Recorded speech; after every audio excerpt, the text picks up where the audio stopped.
नमस्कार। आज चाहिँ हामी इन्सल्भेन्सी एक्ट 2063 यो भिडियोमा कभर गर्न गइरहेका छौँ। सर्ट टाइपको रिभिजन हुन्छ। लगभग 1-2 आवर्समा हामीले सबै कभर गर्छौँ। अनि यहाँ चाहिँ सबै अमेन्डमेन्टहरू चाहिँ सबै इन्क्लुडेड हुन्छ है। जे अमेन्डमेन्ट आएका छन् सबै इन्क्लुडेड छन् यो रिभिजन भिडियोमा। र सँगसँगै हामी चाहिँ कुनै एउटा सेक्सन्स पनि छोड्ने छैनौँ र हामी स्टडी गर्दाखेरि चाहिँ चार्टहरू बनाएर चाहिँ चार्टहरूको थ्रुबाट चाहिँ हामी रिभिजन गर्नेछौँ। अब यो एक्टले चाहिँ लगभग तपाईँको 5 देखि 10 मार्क्स चाहिँ कभर गरेको देखिन्छ सिए एक्जाममा, क्याप्सी एक्जाममा, सिए मेम्बरसिप एक्जाममा। त्यही भएर चाहिँ भेरी भेरी भेरी इम्पोर्टेन्ट छ है।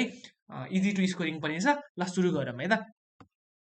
अब सुरुमा चाहिँ हामी के हेरौँ भन्दा यो एक्टको प्रिएम्बल हेरौँ, प्रस्तावना हेरौँ। यो एक्ट सुरु गर्नु अगाडि चाहिँ अब यो एक्टको प्रिएम्बल के छ भन्दा चाहिँ साहुको ऋण तिर्न नसकी दामासाहीमा परेका वा पर्न लागेका वा आर्थिक कठिनाई भोगिरहेका कम्पनीको प्रशासन, दामासाही सम्बन्धी कार्यविधि वा त्यस्ता कम्पनीको पुनर्संरचनाका सम्बन्धमा तत्काल कानुनी व्यवस्था गर्न वाञ्छनीय छ। त्यही भएर चाहिँ के गर्यो हाम्रो चाहिँ यो ऐन चाहिँ बनाएको छ भनेको छ है त। अब यसको इङ्ग्लिसमा अब नेपालीमा गाह्रो हुनुको लागि मैले इङ्ग्लिसमा पनि राखेको छु। अब जस्तै लिगल प्रोभिजन चाहिँ इमिडिएटली चाहिँ जस्तै एडमिनिस्ट्रेसन इन्सल्भेन्सी प्रोसिडिङ कम्पनीको है जो चाहिँ इन्सल्भेन्ट हुन लागेका छन् अथवा जो चाहिँ इन्सल्भेन्ट छन् अनि जसले चाहिँ क्रेडिटरलाई डेट तिर्न सकिरहेका छैनन् अथवा जसले चाहिँ हाम्रो कम्पनीहरू चाहिँ फाइनेन्सियल डिफिकल्टी फेस गरिरहेका छन् र तिनीहरूको रिस्ट्रक्चरिङसँग रिलेटेड प्रोभिजन बनाउनको लागि चाहिँ हाम्रो के गरेको थियो यो एक्ट ल्याएको हो भनेको छ है त। ल अब हामी जाउँ यो एक्टको डेफिनेसन्सहरू। हामीले रेलेभेन्ट डेफिनेसनहरू चाहिँ के गरेका छौँ भन्दा रेस्पेक्टिभ कन्टेन्ट पढ्दाखेरि जस्तै अब यहाँ very very very important definition भनेको एउटा कोडको डेफिनेसन छ। त्यो हामीले रेस्पेक्टिभ कन्टेन्ट पढ्दाखेरि कोडको डेफिनेसन हेरेका छौँ। अब अर्को एसोसिएटेड पर्सन भनेको डेफिनेसन छ, त्यो पनि हामीले रेस्पेक्टिभ कन्टेन्ट हेर्दाखेरि हेरेका छौँ। यसरी नै हामी रेस्पेक्टिभ कन्टेन्ट हेर्दै डेफिनेसन हेर्छौँ। अब यहाँ मैले डेफिनेसन चाहिँ राखिदिएको छु है। अब सर हेर्न सक्नुहुन्छ कम्पनी भनेको के, कम्पनी भनेको चाहिँ कम्पनी इन्कर्पोरेटेड अनर कम्पनी एक्ट अनुसार इन्कर्पोरेट भएको कम्पनी हो। र अर्को यसले चाहिँ के पनि इन्क्लुड गर्छ भन्दा लिमिटेड लाइबिलिटी कम्पनी पनि इन्क्लुड गर्छ भनेको छ। अर्को भनेको इन्सल्भेन्ट हुनु भनेको के हो त, बिङ इन्सल्भेन्ट भनेको के हो, यो भनेको state of being unable or appearing to be unable to pay any or all of the debt तिर्न अनेबल हुने अथवा त्यस्तो तिर्नको लागि डेटहरू तिर्न अनेबल छ भने त्यो पनि हाम्रो बिङ इन्सल्भेन्ट भयो। र situation where liability is greater than asset त्यो पनि बिङ इन्सल्भेन्ट भयो। अब फाइनेन्सियल डिफिकल्टी र इन्सल्भेन्ट हुनुमा चाहिँ डिफ्रेन्स छ है। फाइनेन्सियल डिफिकल्टी भनेको चाहिँ के हो भन्दा चाहिँ यदि हामीले रिस्ट्रक्चरिङ गरेनौँ भने चाहिँ इन्सल्भेन्ट हुने केस आयो भने त्यो चाहिँ फाइनेन्सियल डिफिकल्टी हो है। भनेको financial difficulty means a situation if the company is not restructured where the company becomes or may become insolvent immediately or in the near future. यदि रिस्ट्रक्चरिङ गरेनौँ भने चाहिँ इन्सल्भेन्ट इमिडिएटली हुन्छ अथवा नियर फ्युचरमा हुन्छ। यस्तो सिचुएसन आयो भने त्यो फाइनेन्सियल डिफिकल्टी भयो है त। लिक्विडेटर भनेको के हो, लिक्विडेटर भनेको पर्सन जो चाहिँ हाम्रो कोर्टले अपोइन्टेड गरेको हुन्छ अथवा क्रेडिटरको रिजोल्युसन बाट एडप्ट भएर अपोइन्ट भएको हुन्छ के को लागि, कम्पनीको अफेयरहरूलाई लिक्विडेट गर्नको लागि है। अनि यो एक्सप्रेसनले चाहिँ के पनि भनेको छ भन्दा अफिसलाई पनि इन्क्लुड गर्छ भनेको छ है त। अब मैले अघि भने जस्तै नेसेसरी डेफिनेसन्सहरू चाहिँ हामीले चाहिँ एक्जाम पर्पजको लागि इम्पोर्टेन्ट डेफिनेसनहरू चाहिँ रिलेभेन्ट च्याप्टरमा कभर गरेका छौँ। ल अब सुरु गरौँ है त। च्याप्टर 2मा पनि च्याप्टर 2ले चाहिँ के भन्छ भन्दा इन्सल्भेन्सी प्रोसिडिङ बारे कुरा गर्छ। च्याप्टर 2बाट जाउँ है त। ल सेक्सन 3 सेक्सन 3ले के भन्छ भन्दा चाहिँ हाम्रो कोर्टको अर्डर बिना चाहिँ हामीले चाहिँ के गर्नु भएन, इन्सल्भेन्सी प्रोसिडिङ चाहिँ कमेन्स गर्न भएन। यसमा चाहिँ प्रोहिबिसन छ। अब कोड भनेको के हो त, कोड भनेको के हो हेरौँ हामी। यो भेरी भेरी भेरी इम्पोर्टेन्ट भेबिआई डेफिनेसन हो है कोड भनेको। कोड भनेको चाहिँ कमर्सियल बेन्च हो। के को भन्दा चाहिँ कसले डेजिग्नेट गरे भन्दा चाहिँ गभर्मेन्ट अफ नेपालले डेजिग्नेट गरे। कसको कन्सल्टेसनमा, सुप्रिम कोर्टको कन्सल्टेसनमा।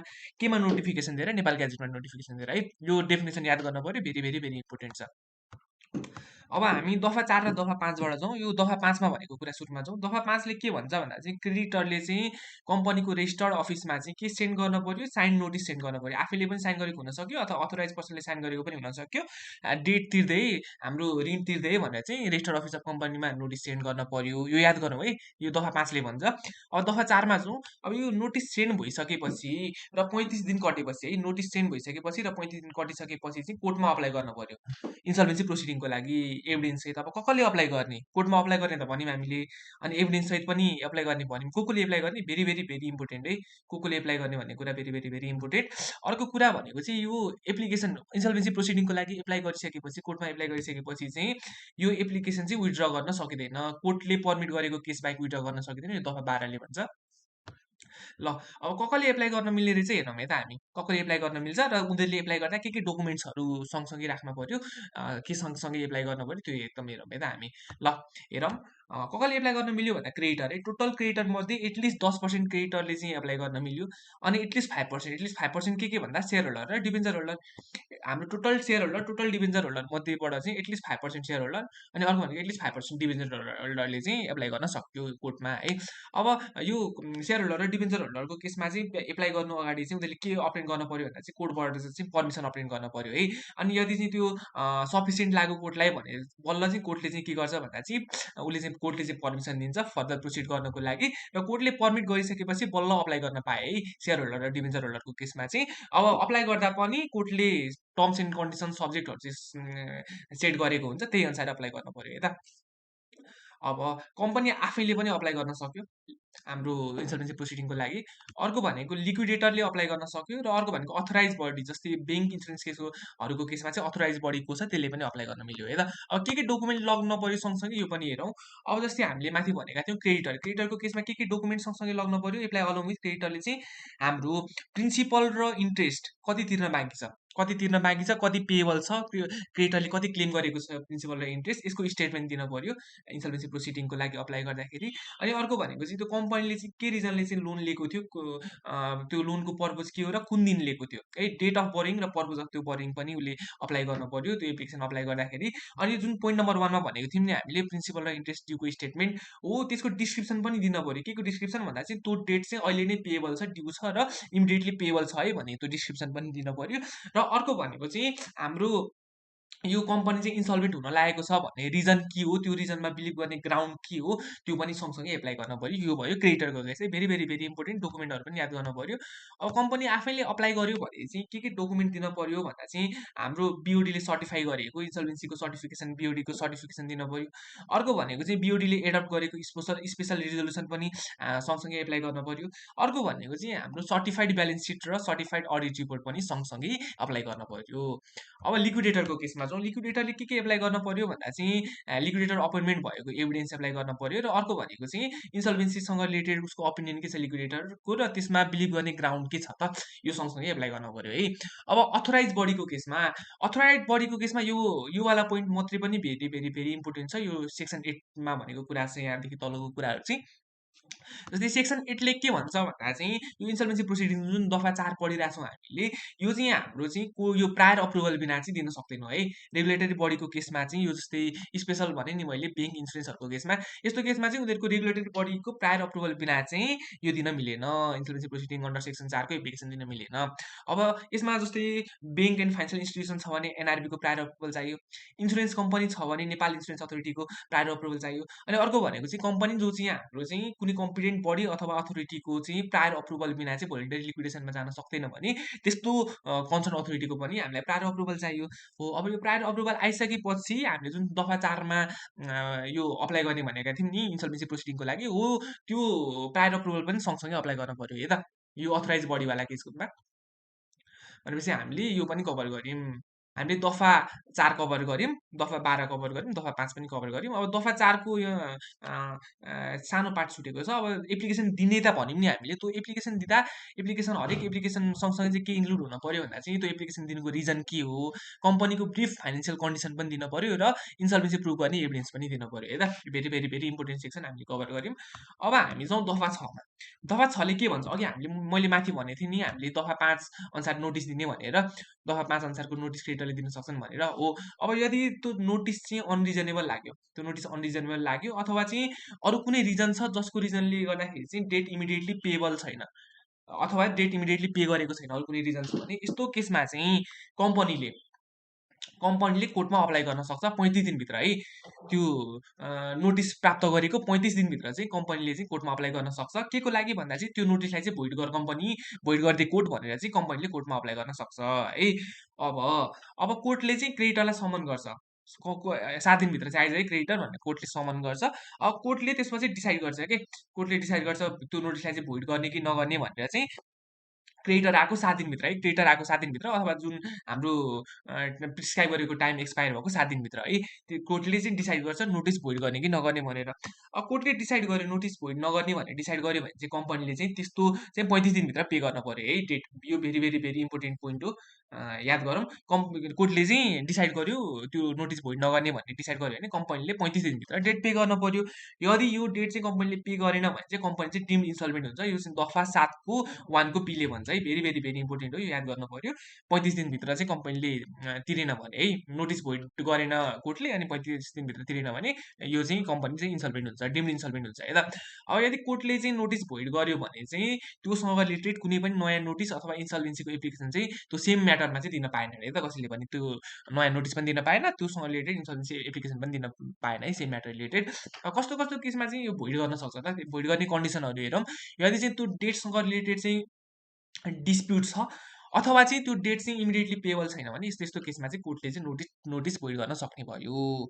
ल अब यसमा माथि एउटा सानो पार्ट छुटेको छ। जस्तै अघि मैले भनेको थिएँ नि त्यो नोटिस चाहिँ अनरिजनेबल लाग्यो, नोटिस अनरिजनेबल लाग्यो अथवा चाहिँ हाम्रो त्यो इमिडिएटली पेबल छैन अरू कुनै रिजनले गर्दाखेरि भने चाहिँ कम्पनीले चाहिँ भोइड गर्नको लागि चाहिँ 35 दिनभित्र चाहिँ नोटिस प्राप्त भएको 35 दिनभित्र चाहिँ के गर्न पर्यो, कोर्टमा अप्लाई गर्न पर्यो भनेको थिएँ। अब कुरा के आयो भने चाहिँ अब जस्तै यो क्रेडिटरले नोटिस दियो होइन कम्पनीलाई, क्रेडिटरले नोटिस दियो अनि कम्पनीले चाहिँ कोर्टमा चाहिँ भोइड गर्नलाई एप्लाई पनि गरेन अनि पे पनि गरेन है। यदि नाइदर पेड 35 दिनभित्र पे पनि गरेन अनि कोर्टमा चाहिँ अप्लाई पनि गरेन कि यो नोटिस भोइड गर्नको लागि भने त्यति बेला पनि डिम्ड इन्सल्भेन्ट हुन्छ है।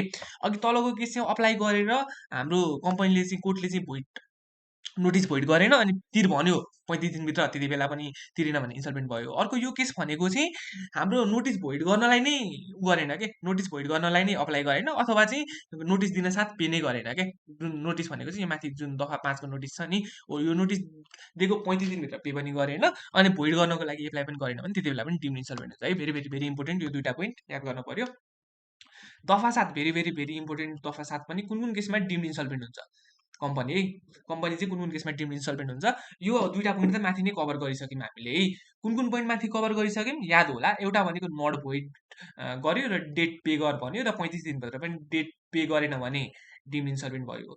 अर्को केस भनेको चाहिँ क्रेडिटरले कम्पनीलाई नोटिस दिए है, यो नोटिस दिएको 35 दिनभित्र कम्पनीले नपे गर्यो डेट है, न चाहिँ के गर्यो भन्दा चाहिँ न चाहिँ यो नोटिस भोइड बनाउनको लागि चाहिँ कोर्टमा अप्लाई गर्यो, यस्तो केसमा पनि हाम्रो डिम्ड इन्सल्भेन्ट हुने भयो। यो दुईटा केस भइहाल्यो। अब अर्को सजिलो केस भनेको चाहिँ यदि लायबिलिटीले चाहिँ एसेसलाई एक्सिड गर्छ, if liability is greater than एसेस त्यति बेला पनि डिम्ड इन्सल्भेन्ट हुने भयो।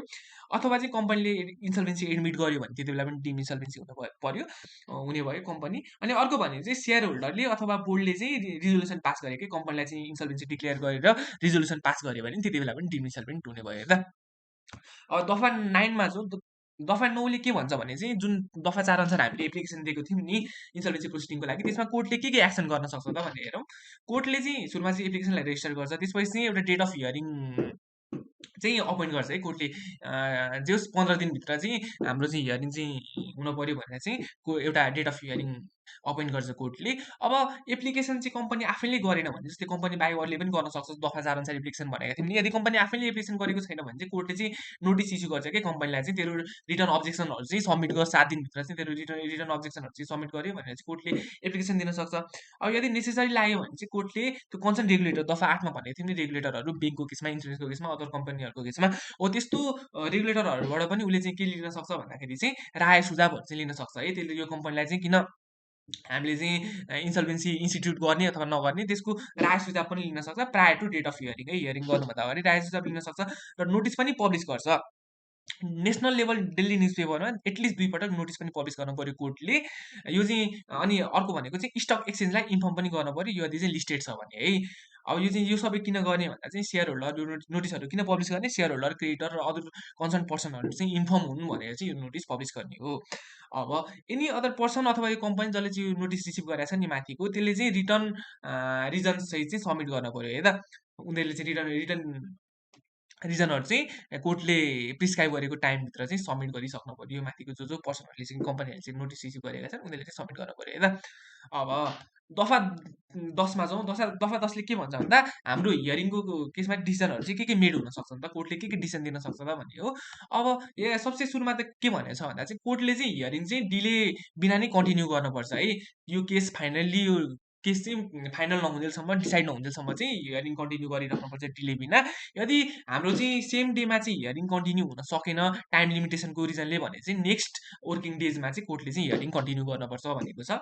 अब हियरिङ कम्प्लिट भइसकेपछि कोर्टको अर्डरहरू चाहिँ के हुनसक्छ भन्दा चाहिँ हाम्रो इन्सल्भेन्सी प्रोसिडिङ इन्स्टिट्युट गर्ने एउटा अर्डर हुन सक्यो, अर्को भने चाहिँ इन्सल्भेन्सी प्रोसिडिङ इन्स्टिट्युट नगर्ने अर्डर हुन सक्यो।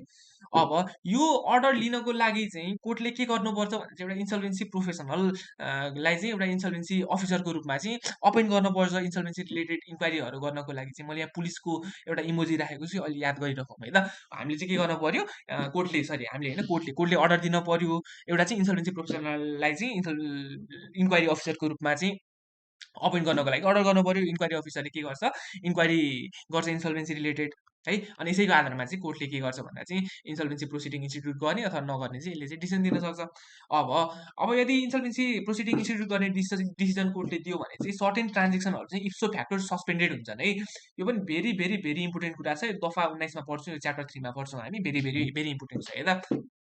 ल अब यो जुन इन्सल्भेन्सी प्रोफेसनल छ इन्क्वायरी अफिसरको रूपमा अपोइन्ट गरेको हो, यसको चाहिँ हाम्रो लाग्ने यसको सबै एक्सपेन्सेस सबै रेमुनेसनहरू चाहिँ हाम्रो लायबिलिटी सेटलमेन्टमा थर्ड प्रायोरिटिजमा आउँछ है। दफा 57 मा पढ्छौँ हामी, priority of settlement of liability. त्यसमा चाहिँ थर्ड नम्बरमा आउँछ है त। अब हामी फर्दर कन्टिन्यू गरौँ। अब वाइल अपोइन्टिङ इन्क्वायरी अफिसर, हाम्रो इन्क्वायरी अफिसर अपोइन्ट गर्दाखेरि चाहिँ कोर्टले चाहिँ सुटेबल पर्सनहरू चाहिँ सिलेक्ट गर्छ अफिसले मेन्टेन गरेको अप्रुभ लिस्टबाट है। अब यो अफिस भनेको चाहिँ के हो त, भेरी भेरी भेरी इम्पोर्टेन्ट छ। अफिस भनेको इन्सल्भेन्सी एडमिनिस्ट्रेसन अफिस, दफा 65 अनुसारको चाहिँ इन्सल्भेन्सी एडमिनिस्ट्रेसन अफिस हो अफिस भनेको चाहिँ यो एक्ट अनुसार।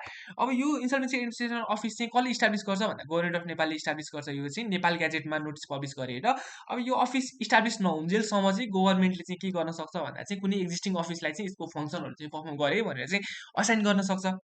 अब यो इन्सल्भेन्सी एडमिनिस्ट्रेसन अफिसको फङ्सन्सहरू चाहिँ के छन् त, यसको फङ्सन्स भनेको चाहिँ इन्सल्भेन्सी प्र्याक्टिसलाई एडमिनिस्टर गर्ने, इन्सल्भेन्सी प्र्याक्टिसनरलाई रेजिस्टर गर्ने, त्यसलाई लाइसेन्स इस्यु गर्ने र लाइसेन्स रिन्यू गर्ने, अनि हाम्रो इन्सल्भेन्ट कम्पनीहरूको चाहिँ म्यानेजमेन्टलाई सुपरभाइज गर्ने, अनि इन्सल्भेन्सी प्र्याक्टिसनरहरूको कन्डक्टलाई इन्भेस्टिगेट गर्ने र इन्सल्भेन्ट कम्पनीजहरूको रेकर्ड मेन्टेन गर्ने र अदर सेल्स प्रिसाइड भनेको छ है त। अब अर्को भेरी भेरी भेरी इम्पोर्टेन्ट, यो पनि 10 मार्क्समा टेस्ट गरेको जस्तो लाग्छ मलाई, power to issue interim order. कुन कुन केसमा चाहिँ कोर्टले हाम्रो इन्टरिम अर्डरको लागि इन्टरिम अर्डर इस्यु गर्न सक्छ। अब यहाँ हेरौँ है त, यसले के भनेको छ भन्दा चाहिँ हाम्रो इन्सल्भेन्सी एप्लिकेसनको हियरिङ हुँदाखेरि चाहिँ कोर्टलाई के लाग्यो भन्दा चाहिँ हाम्रो क्रेडिटर स्टेक होल्डरहरूको इन्ट्रेस्टमा चाहिँ यिनीहरूको इन्ट्रेस्टमा चाहिँ हार्म हुन्छ। यस्तै कुनै पनि यस्तो सिचुएसनहरू एक्जिस्ट गर्यो जसले चाहिँ हाम्रो क्रेडिटर सेयर होल्डरको इन्ट्रेस्टमा प्रिजुडिस अथवा हार्म हुन्छ भने चाहिँ यस्तो केसमा चाहिँ कोर्टले चाहिँ इन्टरिम अर्डर इस्यु गर्न सक्छ। आइदर आफ्नै डिस्क्रिप्सनमा अथवा कसैको रिक्वेस्टमा चाहिँ कोर्टले चाहिँ इस्यु गर्न सक्छ इन्टरिम अर्डर है। अब कुन कुन केसमा चाहिँ इन्टरिम अर्डर इस्यु गर्न सक्छ त, यो पनि भेरी भेरी भेरी इम्पोर्टेन्ट छ, याद गर्न पर्यो यो सेक्सन नै। कुन कुन केसमा भन्दा चाहिँ कम्पनीको एसेट्सहरू चाहिँ रङली सोल्ड भयो, डिस्पोज भयो, अथवा चाहिँ यस्तो हुने सम्भावना छ भने यस्तो केसमा कोर्टले इन्टरिम अर्डर इस्यु गर्न सक्यो।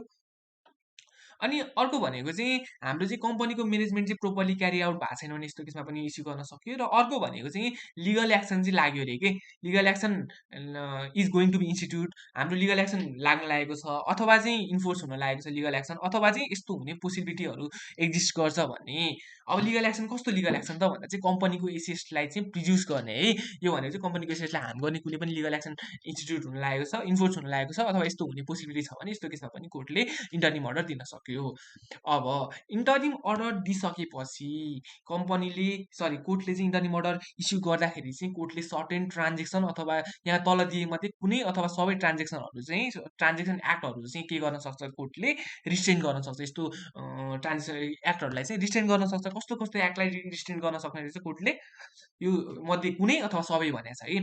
अब जस्तै हाम्रो कम्पनीको assets normal course of business बाहेकको कम्पनीको एसेट्सलाई सेल गर्ने, ट्रान्सफर गर्ने, मोर्गेज गर्ने अथवा प्लेज गर्ने, यस्तो एक्टहरू रिस्ट्रेन गर्न सक्ने भयो। अनि सेयरहरू ट्रान्सफर गर्न अथवा हाम्रो सेयर होल्डरको स्ट्याटसमा चाहिँ अल्टर गर्न, चेन्ज गर्न, यस्तोलाई पनि हाम्रो रिस्ट्रेन गर्न सक्ने भयो। कम्पनीको एसेट्स चाहिँ विथहोल्ड गर्ने अथवा फोरक्लोज गर्ने है, यो भनेको रोका गर्ने अथवा चलन चलाउने भन्छ नेपालीमा। यस्तो पनि गर्नलाई रिस्ट्रेन गर्न सक्ने भयो कोर्टले। अनि अर्को भनेको चाहिँ हाम्रो कम्पनीको एसेट्सको अगेन्स्टमा, कम्पनीले ओन गरेको, पोजेस गरेको, फोरक्लोज गरेको एसेट्सको अगेन्स्टमा कुनै पनि लिगल एक्सन है, कसले भन्दा क्रेडिटरले अथवा कुनै पनि पर्सनले चाहिँ कुनै पनि लिगल एक्सन इन्स्टिट्युट गर्न अथवा त्यस्तो एक्सन राख्नलाई अथवा चाहिँ त्यस्तो एक्सन टेक गर्न अथवा फोरक्लोज गर्न चाहिँ कोर्टले चाहिँ रिस्ट्रेन गर्न सक्ने भयो है, कम्पनीको एसेट्सको अगेन्स्टमा अथवा चाहिँ कम्पनीको पोजेस गरेको, फोरक्लोज गरेको एसेट्सको अगेन्स्टमा कसले, क्रेडिटर अथवा एनी पर्सन है। यसको नेपाली भर्जन अलिक सजिलो छ, यो हेर्न सकिन्छ। जस्तै कुनै पनि साहु वा व्यक्तिले कुनै पनि कानुनी कारबाही प्रारम्भ गर्न, जारी राख्न वा कुनै कारबाही गर्न वा चलन चलाउने, यो माथिको पोइन्ट भयो। इन्स्टिट्युट हो, यो यतिवाला पोइन्ट भयो। केमा भन्दा कम्पनीको जायदाद, कम्पनीको एसेट्समा, कम्पनीको स्वामित्व अथवा भोगचलनमा रहेको कम्पनी वा कम्पनीको कर्जामा रहेको कुनै पनि जायदाद विरुद्ध है, भनेपछि कम्पनीको एसेट्सहरू विरुद्ध, कम्पनीले ओन गरेको, पोजेस गरेको, फोरक्लोज गरेको एसेट्सहरू विरुद्ध लिगल एक्सन इन्स्टिट्युट गर्न कसले, क्रेडिटरहरूले है हो, यो गर्न पनि रिस्ट्रेन गर्न सक्ने भयो। अब यदि यो माथिको रिस्ट्रेनिङ अर्डर चाहिँ, यदि यो माथि जुन मैले भने नि त्यसको रिस्ट्रेनिङ अर्डर चाहिँ कोर्टले इस्यु गरेको छ भने चाहिँ कोर्टले के गर्न पर्यो, कम्पनीलाई इन्फर्म गर्न पर्यो, कम्पनी रेजिस्ट्रारलाई इन्फर्म गर्न पर्यो र अफिसलाई इन्फर्म गर्न पर्यो, र उसले चाहिँ कोर्टले चाहिँ यदि फिट सम्झ्यो भने चाहिँ नेसनल लेभल न्युज पेपरमा पनि पब्लिस गर्न पर्यो है।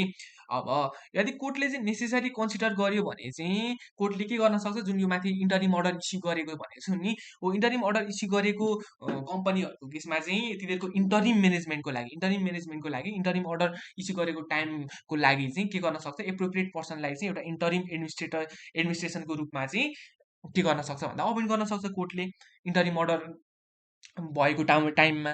अब यसको फङ्सन्स, ड्युटिज, पावरहरू चाहिँ कोर्टले प्रिस्क्राइब गरे अनुसारै हुन्छ। अनि अर्को कुरा भनेको चाहिँ जुन दफा 57मा हामीले पढ्छौँ नि, प्रायोरिटी अफ सेटलमेन्ट हो, यसको फर्स्ट नम्बरमा फर्स्ट प्रायोरिटी नै यही इन्टरिम एडमिनिस्ट्रेसनको सबै फङ्सन गर्दाखेरि लागेको एक्सपेन्सहरू चाहिँ फर्स्ट प्रायोरिटिजमा आउँछ है, सेटलमेन्ट अफ लाइबिलिटिजमा। यो दफा 57मा पढ्छौँ हामी, यो याद गर्नु पऱ्यो है। यहाँ मैले माथि एउटा पोइन्ट छुटाएको छु। अब यो जुन इन्टरिम अर्डर छ नि, यो कुन कुन केसमा चाहिँ इप्सो फ्याक्टो इनइफेक्टिभ हुन्छ त भन्दाखेरि चाहिँ यदि कोर्टले चाहिँ के अर्डर इस्यु गर्यो भन्दा चाहिँ इन्सल्भेन्सी प्रोसिडिङको लागि चाहिँ इन्क्वायरी को लागि अर्डर इस्यु गर्यो अथवा चाहिँ एप्लिकेसन नै डिसमिस गर्यो भने पनि इन्टरिम अर्डर, यो दफा 11 अनुसारको इन्टरिम अर्डर चाहिँ इप्सो फ्याक्टो इनइफेक्टिभ हुन्छ है त। यो सँगसँगै हाम्रो त्यो च्याप्टर 2 पनि सक्यो।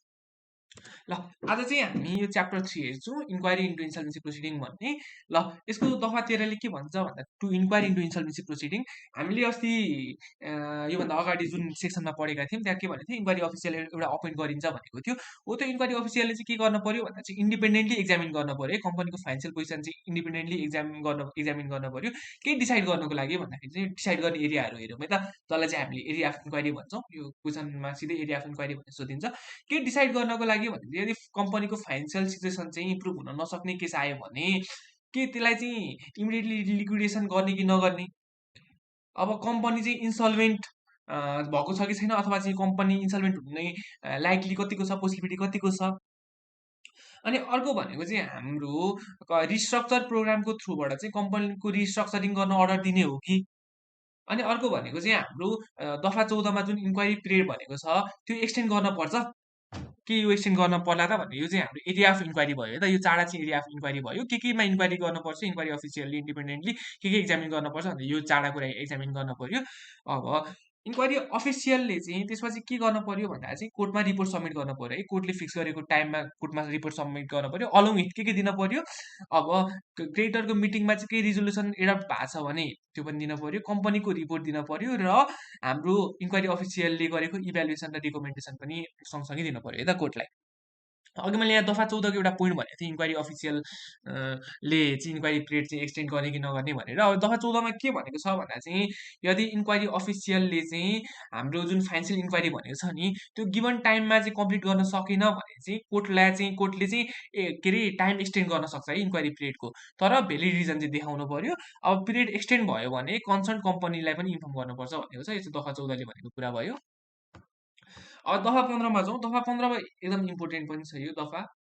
यो दफाले के भन्छ भन्दा चाहिँ इन्क्वायरी पिरियडमा चाहिँ कम्पनीको म्यानेजमेन्ट कसले गर्छ भन्दा चाहिँ यसले के भन्छ भन्दा बोर्ड अफ डिरेक्टरले चाहिँ कम्पनीको म्यानेजमेन्ट पनि क्यारी आउट गर्नु पर्यो र अडिटरी ट्रान्जेक्सन पनि क्यारी आउट गर्नु पर्यो है त यो इन्क्वायरी पिरियडमा चाहिँ कसको सुपरभिजनमा भन्दा चाहिँ इन्क्वायरी अफिसियलको सुपरभिजनमा चाहिँ बोर्ड अफ डाइरेक्टरले क्यारी आउट गर्नु पर्यो यदि इन्क्वायरी अफिसियलले चाहिँ के रिपोर्ट गर्यो भन्दा चाहिँ बोर्ड अफ डिरेक्टरले चाहिँ अपरेट प्रपरली अपरेट गरेको छैन भनेर चाहिँ कोर्टलाई रिपोर्ट गर्यो भने चाहिँ कोर्टले चाहिँ बोर्डलाई रिमोभ गर्न सक्छ र इन्क्वायरी अफिसियललाई चाहिँ कम्पनी म्यानेज गर्नको लागि चाहिँ डाइरेक्ट गर्न सक्छ अब कोर्टले अर्डर गरिसकिसकेपछि इन्क्वायरी अफिसियलले चाहिँ कम्पनीको म्यानेजमेन्ट र अर्डिनरी ट्रान्जेक्सनहरू चाहिँ एकर्डिङली क्यारी आउट गर्न पर्यो अब स्पेसल ट्रान्जेक्सन जस्तै स्पेसल ट्रान्जेक्सन के हुन सक्यो भन्दा मेजर एसेट अथवा बिजनेसको सेलहरू यस्तो केसमा चाहिँ कोर्टको चाहिँ प्रायर अप्रुभल चाहिन्छ है अनि त्यसको लागि कोर्टमा एप्लिकेसन पनि दिन पर्यो इन्क्वायरी अफिसियलले अब यसमा एडिसन एउटा पोइन्ट एडिसन भएको छ अब यो एप्लिकेसन दिने भनेको छ नि हो यो एप्लिकेसन दिँदाखेरि चाहिँ यदि 50% अथवा त्योभन्दा धेरै एसेट्स चाहिँ बेचिनु पर्नेछ बेच्न पर्नेछ more than 50% or more than 50% भने चाहिँ योसँग रिलेटेड डिसिजन चाहिँ कहाँबाट हुनु पर्यो मिटिङ अफ क्रेडिटरबाट हुनु पर्यो है क्रेडिटरको मिटिङबाट हुनु पर्यो यस्तो डिसिजनहरू र यो डिसिजनको सर्टिफाइड कपीहरू पनि सँगसँगै सबमिट गर्नु पर्यो एप्लिकेसन सँगसँगै हो अब यो कहाँ एडिसन भयो भने मैले यहाँ साइडमा पनि राखिदिएको छु यी नेपालीमा भन्छ 50% वा सोभन्दा बढी सम्पत्ति यो जायज यथा बेचबिखन गर्न पर्यो भने साहुहरूको स्वभाव असम्भवबाट निर्णय गराई त्यसको निर्णय प्रमाणित प्रति साथै राखी निवेदन दिनुपर्नेछ भन्ने छ त्यही कुरा हो यो अब दफा 16ले के भनेको छ भन्दा चाहिँ डाइरेक्टरले रिपोर्ट गर्ने कुरा गरेको छ है त दफा 16ले चाहिँ दफा 16ले के भनेको छ भन्दा जस्तै यो हाम्रो इन्क्वायरी अफिसियल अपोइन्ट गर्नको लागि कोर्टले जुन अर्डर दियो नि हो त्यो अर्डर दिँदाको बखत अथवा त्योभन्दा 1 वर्ष अगाडिसम्म जुनै पर्सनले पनि हाम्रो कम्पनीको डाइरेक्टरको अफिसको रूपमा चाहिँ होल्ड गरेको छ पोजिसन भने त्यस्तो मान्छेले चाहिँ के गर्न पर्यो कोर्टमा सबमिट गर्न पर्यो है के सबमिट गर्न पर्यो कोर्टमा भन्दा चाहिँ कम्पनीको त्यो टाइममा फाइनेन्सियल सिचुएसन कस्तो छ त र ट्रान्जेक्सनहरू के छ त कम्पनीको त्योसँग रिलेटेड चाहिँ रिपोर्ट चाहिँ कोर्टमा सबमिट गर्न पर्यो है त अब यस्तो रिपोर्टहरू सबमिट गरेन कोर्टमा त्यस्तो डाइरेक्टरले भने चाहिँ यो चाहिँ अफेन्सको रूपमा गनिन्छ दफा 72 अनुसार र फाइन पनि हुनसक्छ 50,000 सम्म है यो चाहिँ दफा 72 को 2ले भन्छ फाइनसँग रिलेटेड कुरा र अफेन्ससँग रिलेटेड कुरा दफा 72 को 1ले भन्छ है ल अब पावर टु इस्यु लोन यो दफा 17ले के भन्छ भन्दा हाम्रो इन्क्वायरी अफिसियलले चाहिँ कम्पनीलाई चाहिँ अपरेट गर्नका बखत चाहिँ ऋण चाहिँ लिन सक्छ मनी बरो गर्न सक्छ यदि नेसेसरी भयो भने यो इन्क्वायरी पिरियडभित्रमा होइन अनि यो लोनलाई चाहिँ के सर मानिन्छ भन्दा चाहिँ इन्क्वायरी पिरियडमा भएको खर्च स्वरूप मानिन्छ अब यसको पेमेन्ट प्रायोरिटी पनि यो एक्टमा भनेअनुसारै हुनेछ अब यो यदि कुनै पनि यो कम्पनीले चाहिँ जो इन्सल्भेन्ट भएको हुन लागेको छ नि हो यो कम्पनीले चाहिँ जस्तै जुन हाम्रो अलरेडी प्लेज भएको सेक्युरिटी छ नि अलरेडी अर्को क्रेडिटरसँग चाहिँ प्लेज भएको सेक्युरिटी चाहिँ नयाँ लोन लिनको लागि इन्सुरेन्स प्रोसिडिङमा नयाँ लोन लिनको लागि चाहिँ युज गर्यो भने त्यो जुन नयाँ लोन छ नि त्यसले चाहिँ पुरानो लोनको प्रायोरिटी अगाडि चाहिँ आउँदैन है त यसले भन्न खोजेको चाहिँ यो सेक्युरिटी भयो यो अलरेडी यो लोन वान लिनलाई हामीले युज गरेका छौँ अब यो इन्सल्भेन्सी पिरियडमा हामीले लोन टु लिम यही सेक्युरिटीलाई चाहिँ प्लेस गरेर यही सेक्युरिटीलाई प्लेस गरेर लोन टु लिम भने यो लोन टुले चाहिँ लोन वान भन्दा अगाडि चाहिँ यसको पेमेन्ट प्रायोरिटीमा आउँदैन यसको एक्सेप्सन्स भनेको चाहिँ के छ भन्दा यदि इन्क्वायरी अफिसियल र प्रायर क्रेडिटरले एग्री गर्यो भने चाहिँ आउन सक्छ नभए आउँदैन भन्ने हो है त दफा 17 भयो अब हामी दफा 21 हेरौँ सुरुमा यो इम्पोर्टेन्ट छ है यसले के भन्छ भन्दा meeting of creditor to be convened भनेको छ कसले कन्भेन्ट गर्न पर्यो इन्क्वायरी अफिसियलले कन्भेन्ट गर्न पर्यो टाइमिङ के हुन्छ भन्दा चाहिँ कोर्टमा रिपोर्ट सबमिट गर्नुभन्दा अगाडि है यो रिपोर्ट सबमिट गर्नु भन्ने कुरा चाहिँ हाम्रो कहाँ पर्छ भन्दा दफा 18मा पर्छौँ अहिले कि हाम्रो इन्क्वायरी अफिसियलले चाहिँ रिपोर्ट सबमिट गर्नुपर्छ भनेर हो यो रिपोर्ट सबमिट गर्नुभन्दा अगाडि नै यो मिटिङ अफ क्रिएटर हुन पर्यो है त अब यो मिटिङको पर्पज के हो भन्दा चाहिँ इन्क्वायरी अफिसियलले चाहिँ हाम्रो क्रेडिटरको भ्यू लिनु पर्यो अरे के हाम्रो कम्पनीको फ्युचर प्लानहरू के छ है जुन कम्पनी इन्सल्भेन्ट हुन लागेको छ नि हो त्यसको फ्युचर प्लान के छ त्योसँग रिलेटेड चाहिँ क्रेडिटरको भ्यू लिनको लागि यो मिटिङ गरिएको हो अब यो मिटिङमा को इन्भाइट गरिन्छ भन्दा चाहिँ जो पर्सनहरू चाहिँ हाम्रो कम्पनीको रेकर्डमा क्रेडिटरको रूपमा आइडेन्टिफाई गरेको छ त्यो सबै पर्सनहरू हामी इन्भाइट गर्छौँ अब नोटिस यो नोटिस चाहिँ एटलिस्ट 7 डे एडभान्समा दिन पर्यो है अब के इन्डिकेट गर्न पर्यो भन्दा भेन्यू इन्डिकेट गर्न पर्यो डेट टाइम एजेन्डाहरू चाहिँ इन्डिकेट गर्न पर्यो यो नोटिसमा अनि यो नोटिस चाहिँ के को थ्रुबाट दिन सक्यो भन्दा लेटर इमेल टेलिफ्याक्स टेलेक्स अथवा अदर रेकर्डेबल मिन्सहरू जे छ त्यहाँबाट यो नोटिस दिन सक्यो है त अब के यो नोटिस चाहिँ न्युज पेपरमा पब्लिस गर्न जरुरी छ त भन्दा छ एटलिस्ट 2 पटकसम्म चाहिँ नेसनल लेभल डेली न्युज पेपरमा पब्लिस गर्न पर्यो है त अब के नयाँ क्लेम्सहरू आयो भने के गर्ने त भन्दा अब कुनै पनि क्रिएटरहरूले चाहिँ क्लेम गर्यो नयाँ क्लेम गर्यो भने चाहिँ उनीहरूले चाहिँ प्रुफ र डिटेल्स सबमिट गर्न पर्छ। अब यस्तो के अरे प्रुफ डिटेलहरू चाहिँ सपोर्ट नभएका क्लेम्सहरू चाहिँ डिसमिस गर्न हुन सक्छन् अनि त्यस्तो पर्सनहरू चाहिँ यो क्रिएटरको मिटिङमा चाहिँ अपोइन्ट गर्न सक्दैनन् है त। Such person candidate in the meeting of creator भनेको छ। अब एउटा यहाँ एक्सेप्सन्स के छ भन्दा एउटा कुरा के छ भन्दा चाहिँ हाम्रो मिटिङमा आउने सबै पर्सन चाहिँ जो जो मिटिङमा पार्ट लिएका छन् नि त्यो सबै पर्सन चाहिँ क्रिएटर नै हुनुपर्छ भन्ने छैन है त। Provide that a person shall not consider to be creditor. त्यो पर्सन मिटिङमा आउँदैमा चाहिँ त्यसलाई क्रिएटरको रूपमा गरिने छैन भन्ने हो। अब यो मिटिङ चाहिँ कसले चेयर गर्छ भन्दा इन्क्वायरी अफिसियलले चेयर गर्छ। डिसिजनहरू चाहिँ मेजोरिटीमा हुन्छ, मेजोरिटीमा अनि मेजोरिटी भोट अनुसार। अब टाई भयो भने चाहिँ लट अनुसार चाहिँ हाम्रो डिसिजन हुन्छ।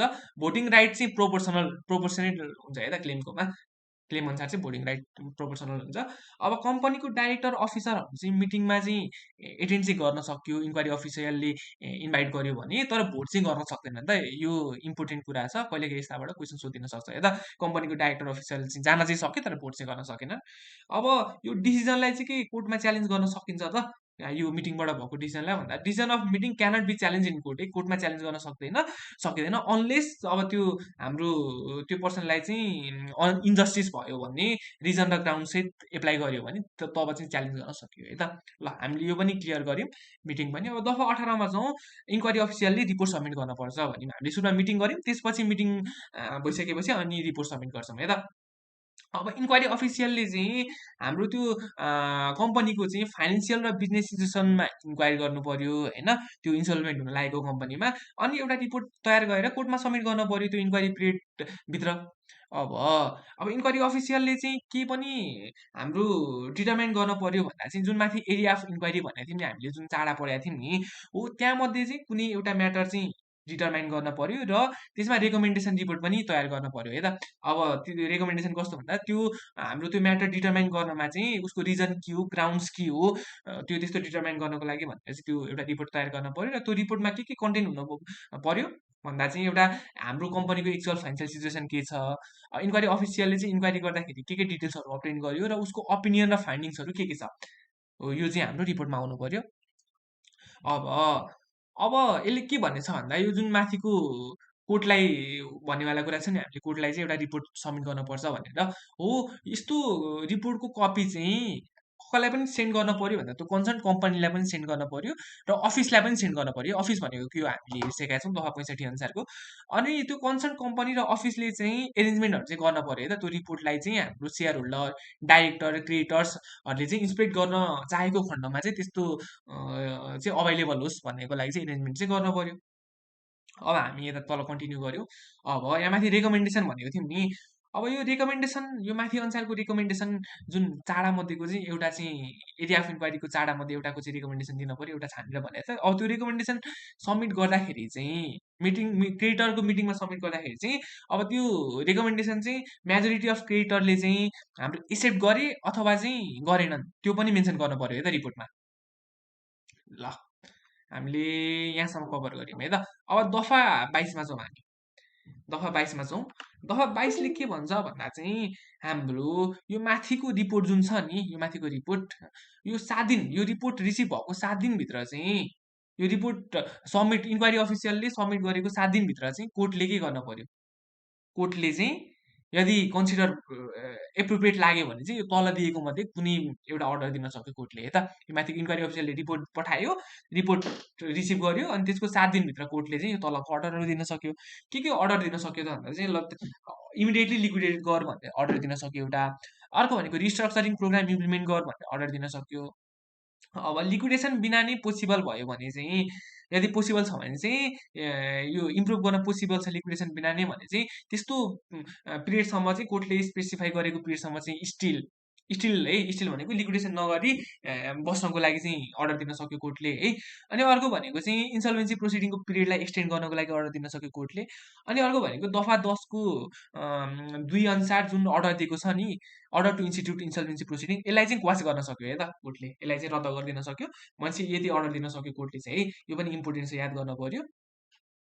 अब कोर्टले चाहिँ अब इन्सल्भेन्सी यसमा इमिडिएटली लिक्विडेसन लिक्विडेट गर्ने र अर्को भनेको रिस्ट्रक्चरिङ प्रोग्राम इम्प्लिमेन्ट गर्ने अर्डर दिएको खण्डमा चाहिँ कोर्टले के गर्न पर्यो भन्दा चाहिँ अपोइन्ट गर्न पर्यो है इन्सल्भेन्सी प्र्याक्टिसनरलाई चाहिँ अपोइन्ट गर्न पर्यो लिक्विडेटरको रूपमा अथवा चाहिँ रिस्ट्रक्चरिङ म्यानेजरको रूपमा अपोइन्ट गर्न पर्यो हाम्रो प्रोसेसलाई क्यारी आउट गर्न विदिन स्पेसिफाइड टाइममा है त अब यो रिस्ट्रक्चरिङ म्यानेजरलाई अपोइन्ट गर्यो अब यो रिस्ट्रक्चरिङ म्यानेजरलाई जे यसको एक्सपेन्सेसहरू लाग्छ जे रेमुनेसनहरू लाग्छ नि यो रिस्ट्रक्चरिङ म्यानेजरको हो यसको चाहिँ हाम्रो पेमेन्ट सेटलमेन्ट प्रायोरिटी भनेको फोर्थ प्रायोरिटी आउँछ है त ल मुभ अन हुनुमा हामी फर्दर हामीले यहाँसम्म कभर गर्यौँ अब अब अर्को के भनेको छ भन्दा चाहिँ इन्क्वायरी अफिसियलले चाहिँ एप्लिकेसन दिन सक्छ है कसलाई कोर्टलाई एप्लिकेसन दिन सक्छ यदि कन्सिडर अब के को रिजनमा चाहिँ कोर्टलाई एप्लिकेसन दिन सक्छ भन्दा चाहिँ हाम्रो